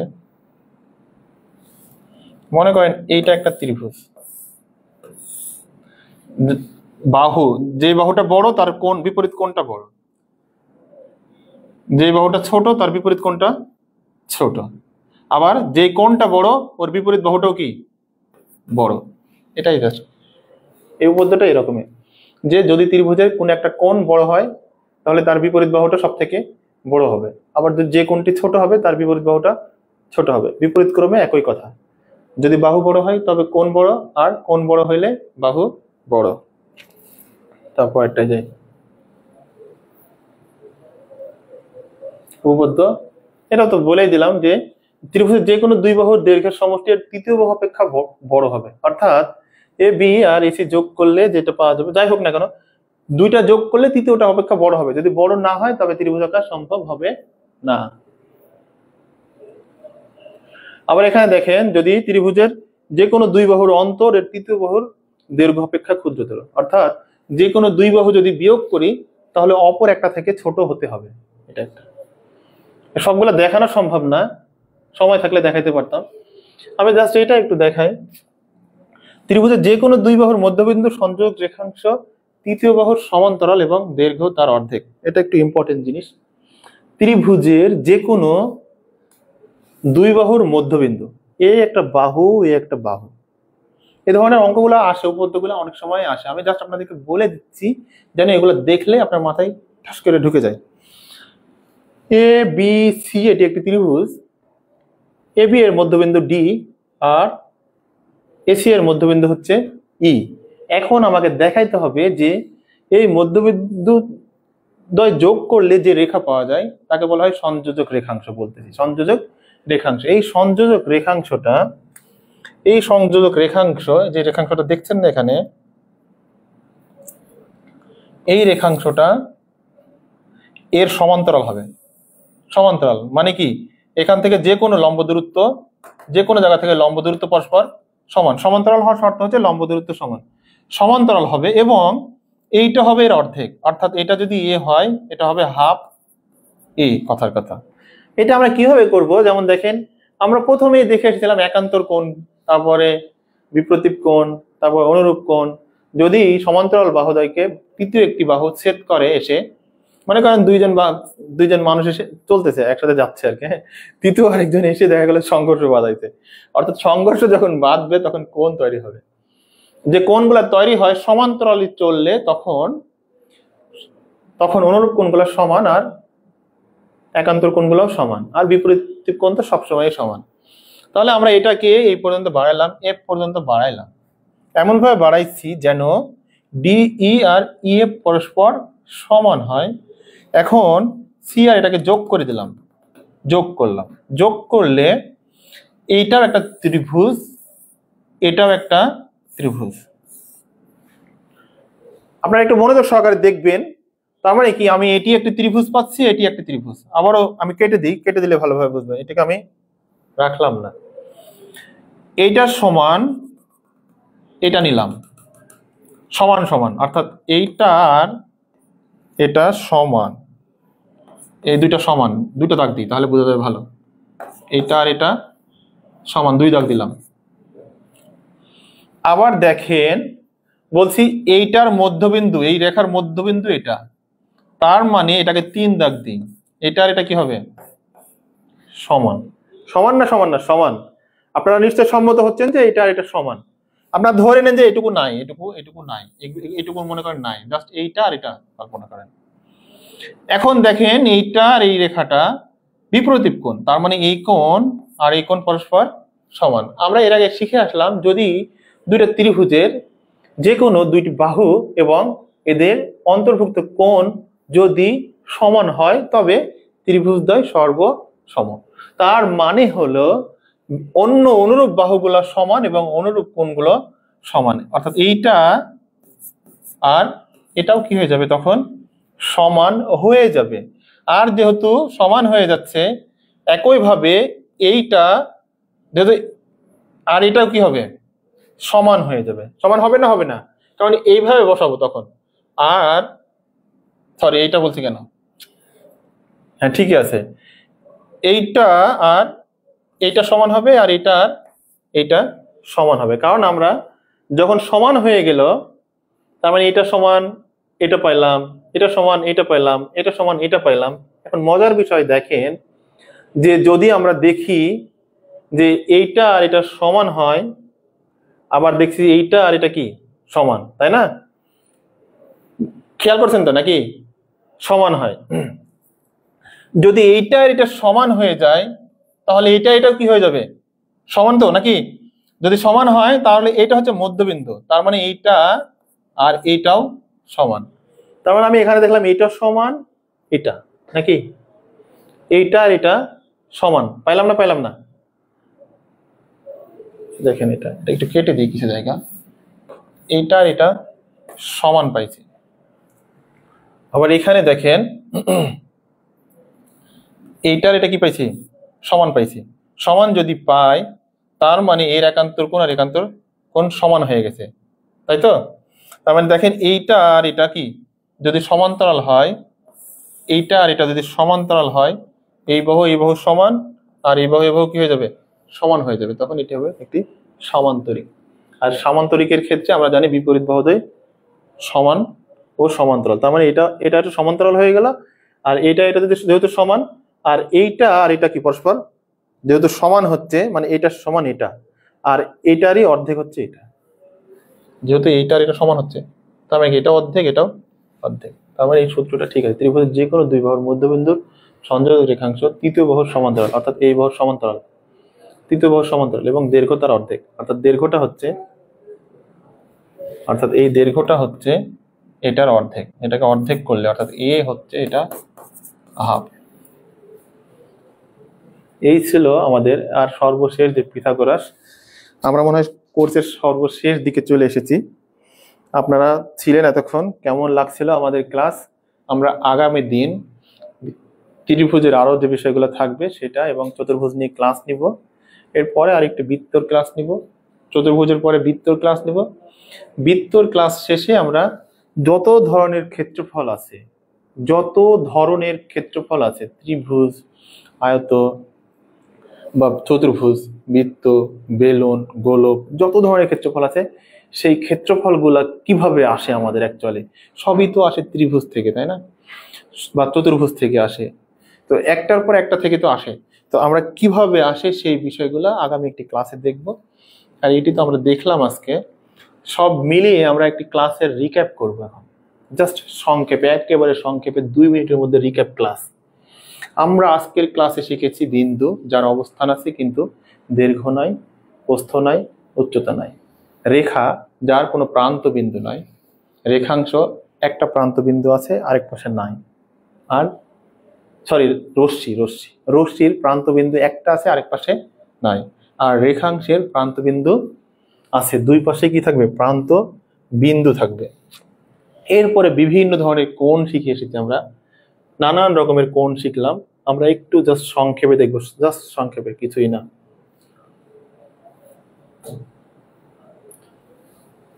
সংক্ষেপে দেখে আসি আমরা। আমরা শিখে এসেছিলাম কোণ, সেটা আমরা একেবারে 1-2 মিনিটে বলবো। যারা ক্লাস মিস করেছেন তাদের জন্য দেখাচ্ছি আমরা 1-2 মিনিটে। আমরা শিখে এসেছিলাম বিভিন্ন প্রকারের কোণ, তাই না? জাস্ট 1-2 মিনিটে দেখাই দিই আমরা। আমাদের এখন সর্বোচ্চ 3 থেকে 5 মিনিট আমরা ক্লাস নেব, ক্লাস নিয়ে ছেড়ে দেব। আমরা প্রথমেই শিখেছিলাম রেখা, তারপরে রেখাংশ, রশ্মি, তারপরে রেখাংশ, এরপরে বিন্দু। আমরা জানি যে দুইটি রেখাংশ বা রশ্মি যখন এক বিন্দুতে মিলিত হয় তখন কোণ উৎপন্ন হয়। নানান রকমের কোণ আছে।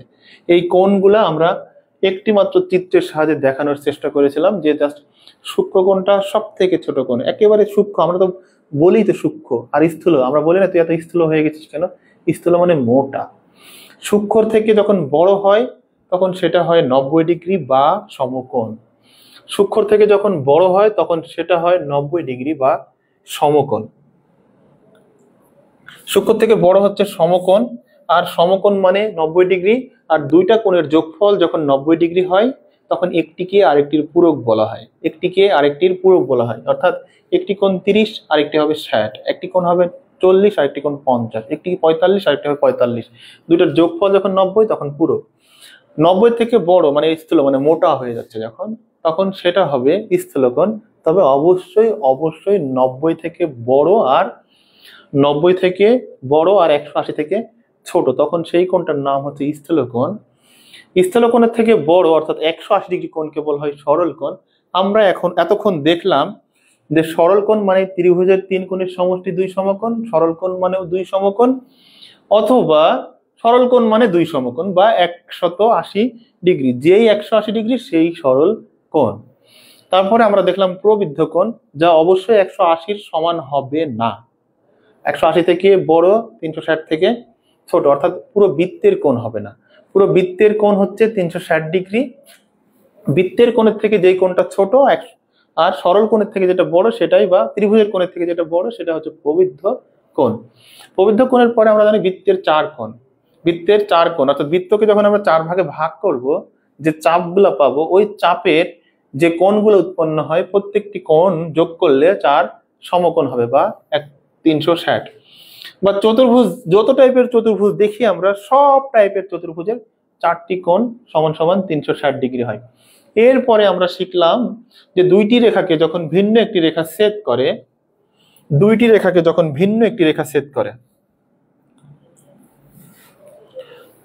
মনে করেন দুইটি রেখাকে যখন ভিন্ন আরেকটি রেখা ছেদ করে, ধরেন এইটা একটা রেখা,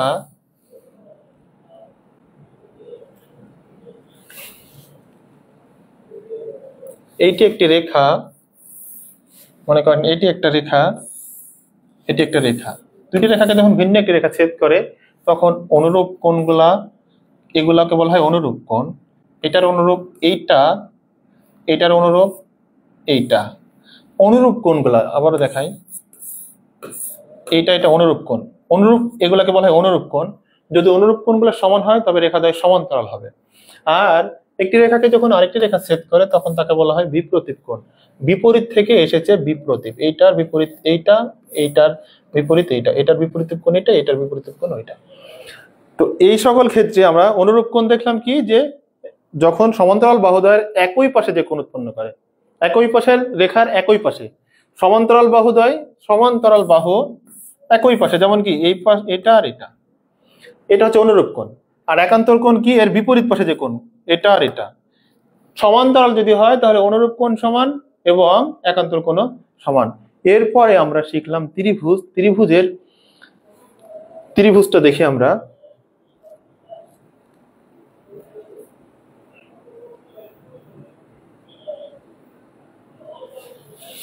এই তো মনে করেন ত্রিভুজ,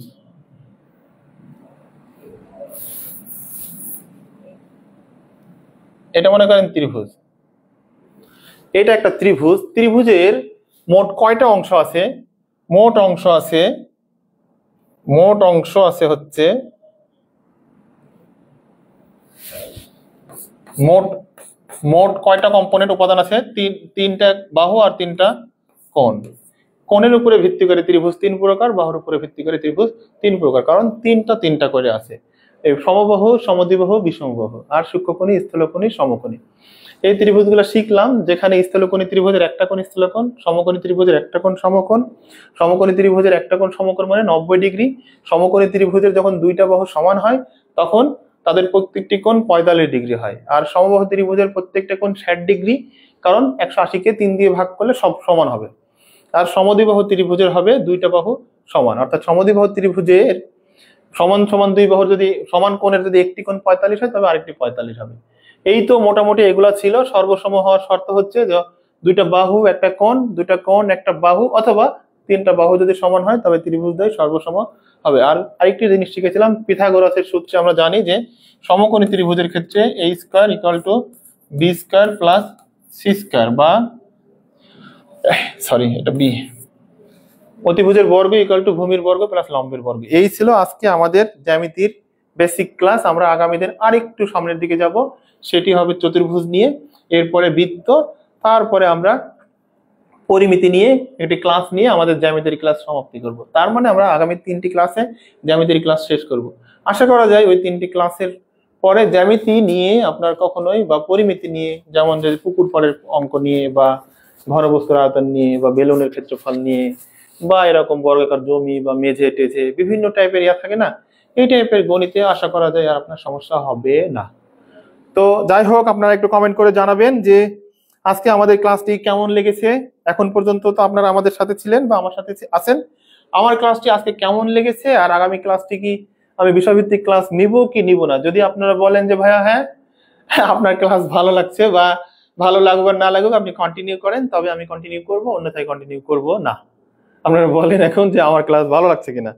ভালো লাগলে আমি কন্টিনিউ করব, বা আমার কাছ থেকে কিছু আমরা সবাই মিলে জানতে পারছি কিনা আমি সহ। একটু কমেন্ট করবেন, আমি শেষ মুহূর্তে কমেন্টগুলো জানতে চাই। আর আমরা আগামীকালকে না হলে হয়তো পরের দিন এটার উপরে পরীক্ষা নিব আমাদের কোর্সে। আমি একটু কোর্সটা দেখে আসি, কোর্সটা একটু দেখে আসি, কোর্সটা একটু দেখে আসি। এই তো 20 দিনে গণিত জয়, এই কোর্সের উপর ভিত্তি করেই কিন্তু আমরা আমাদের ক্লাসগুলো নিচ্ছি। আপনারা আমাকে দেখতে পাচ্ছেন, এই হচ্ছে আমি আপনাদের ভিডিও দেখতে পাচ্ছি। আপনি দেখেন, আপনি একটা জিনিস হয়তো জানেন কিনা, যে আপনি যখন স্যাট একাডেমিতে ঢুকবেন, আমি যখন ক্লাস নিব তখন দেখবেন যে একই টাইমে স্যাট একাডেমিতেও লাইভ দেখানো হয়, হচ্ছে না সেম টাইমে স্যাট একাডেমির মধ্যেও লাইভ দেখানো হয়। তার মানে আপনি শুধু ফেসবুকে ঢুকলেই যে লাইভ পাচ্ছেন তা না, আমাদের স্যাট একাডেমির পেজেও লাইভ দেখতে পাচ্ছেন। ফেসবুক থেকে সরাসরি টেলিকাস্ট করা হচ্ছে। তো আপনি এখানে দেখেন যে আমরা যেটা দেখাইতে চাচ্ছি যে কোর্স, সরাসরি এই কোর্সে ক্লিক করলে কোর্সে যেতে পারবেন, অথবা এই কোর্সে ক্লিক করলেও কোর্সে যেতে পারবেন, বা আমাদের কোর্সের যে অংশটা আছে না, এখানে ক্লিক করলেও কোর্সে যাইতে পারবেন। কোর্সে গিয়ে জাস্ট সাবস্ক্রাইব করানো থাকলে একটা ক্লিক দিন, আর কিছুই না। ক্লিক দিলে এখানে ভিডিও অ্যাড করলে সেই নোটিফিকেশন আপনার কাছে যাবে। কোনো এক্সাম যখন আমরা পাবলিশ করব তখন আপনার কাছে নোটিফিকেশন যাবে। তাই আপনি এক্সামও দিতে পারবেন, কারণ আমরা টপ 10 পারফর্মারকে স্যাট একাডেমির প্রো অ্যাক্সেস সম্পূর্ণ ফ্রিতে দিব। স্যাট একাডেমি আপনাকে জানিয়ে রাখি, স্যাট একাডেমি বাংলাদেশের সর্ববৃহৎ অনলাইন প্ল্যাটফর্ম। এটা আনপ্যারালাল একটা প্ল্যাটফর্ম, যেটার আশেপাশে একটা প্ল্যাটফর্মও নাই। এটা আপনি লিখে রাখেন যেটা আমি বলছি, কারণ এখানে 10 বছরের একাধিক শত শত নির্ঘুম রাত্রি এটার সাথে জড়িয়ে আছে। আমার শত শত রাত হয়তো কান্নারও স্মৃতি এর সাথে জড়িয়ে আছে।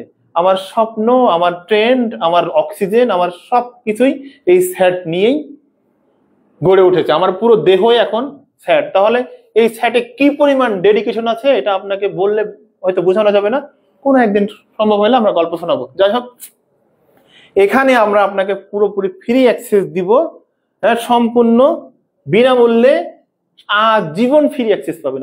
আপনার আজীবন ফ্রি অ্যাক্সেস, এবং আপনি আমাদের লাইভ পার্টনার হয়ে যেতে পারবেন যদি এই কোর্সের টপ পারফর্মার হতে পারেন। আপনাকে জানিয়ে রাখি, এই কোর্সের একটি ক্লাসও পেইড না, সবগুলা ক্লাস ফ্রি থাকবে, এবং আমি ফেসবুকে এসেই ক্লাসগুলা কন্টিনিউ করব, যেন আপনি খুব অনায়াসেই পান। এখানে আপনাকে ইনবক্সে ডাকা হবে না, বা সামহাও অন্য কিছু করা হবে না। আমি যদি কন্টিনিউ করতে পারি তবে অবশ্যই আমার সবগুলা ক্লাস ফ্রি থাকবে। তো আপনারা কি করবেন, এখানে ক্লিক দিবেন, ক্লিক দেওয়ার পরে গো টু কোর্সে যাবেন।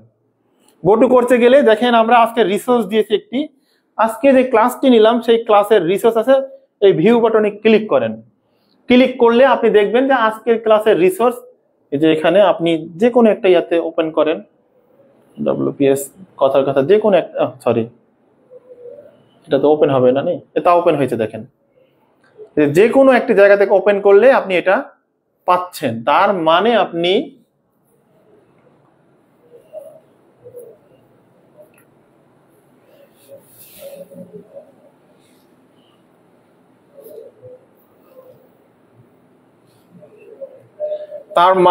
এই রিসোর্সে ক্লিক করলে আজকের ক্লাসের রিসোর্সটি পাচ্ছেন সম্পূর্ণ বিনামূল্যে।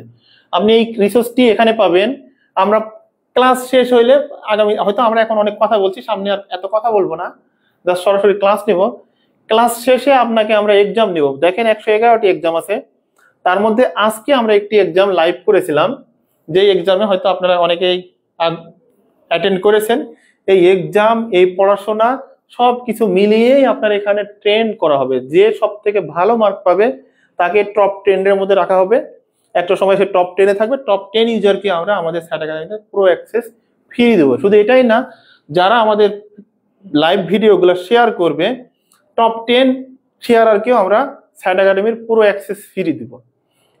এই হচ্ছে আমাদের ক্লাস, এই হচ্ছে কোর্স, যেখানে আমাদের সেকশন আছে 39টা, ভিডিও আছে মোট 2টা, সবগুলো যোগ করা হবে। রিসোর্স আপাতত একটা আছে, ব্লগ লিখেছিলাম একটা, গত দিনের ক্লাসে ব্লগ লেখা ছিল একটা। অ্যাসাইনমেন্ট এখনো দেওয়া হয় নাই। হ্যাঁ, এটা যেহেতু আমার নিজের কোর্স, আমি নিজে তো সম্পূর্ণ করার সুযোগ খুব কম, কারণ আমি তো আমার কোর্স আর কি দেখবো, আমি তো ক্লাস নিচ্ছি, তাই না? তো যাই হোক, আজকে আপনারা অনেক ধৈর্য ধরে আমার সাথে ছিলেন, আগামী দিনে থাকবেন।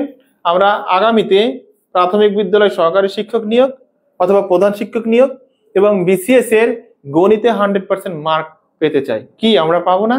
পাবো ইনশাল্লাহ। যাই হোক, এতক্ষণ আমার সঙ্গে থাকায়, ধৈর্য ধরে ক্লাস করার জন্য আমি কৃতজ্ঞ। সবাই ভালো থাকবেন, সবার সুস্বাস্থ্য কামনা করছি, সবার দীর্ঘায়ু কামনা করছি, সবার মনের আশা পূর্ণ হোক। প্রিয় বন্ধুগণ, আবারও বলছি ভালো থাকবেন, আমার জন্য দোয়া করবেন। আল্লাহ হাফিজ, শুভরাত্রি।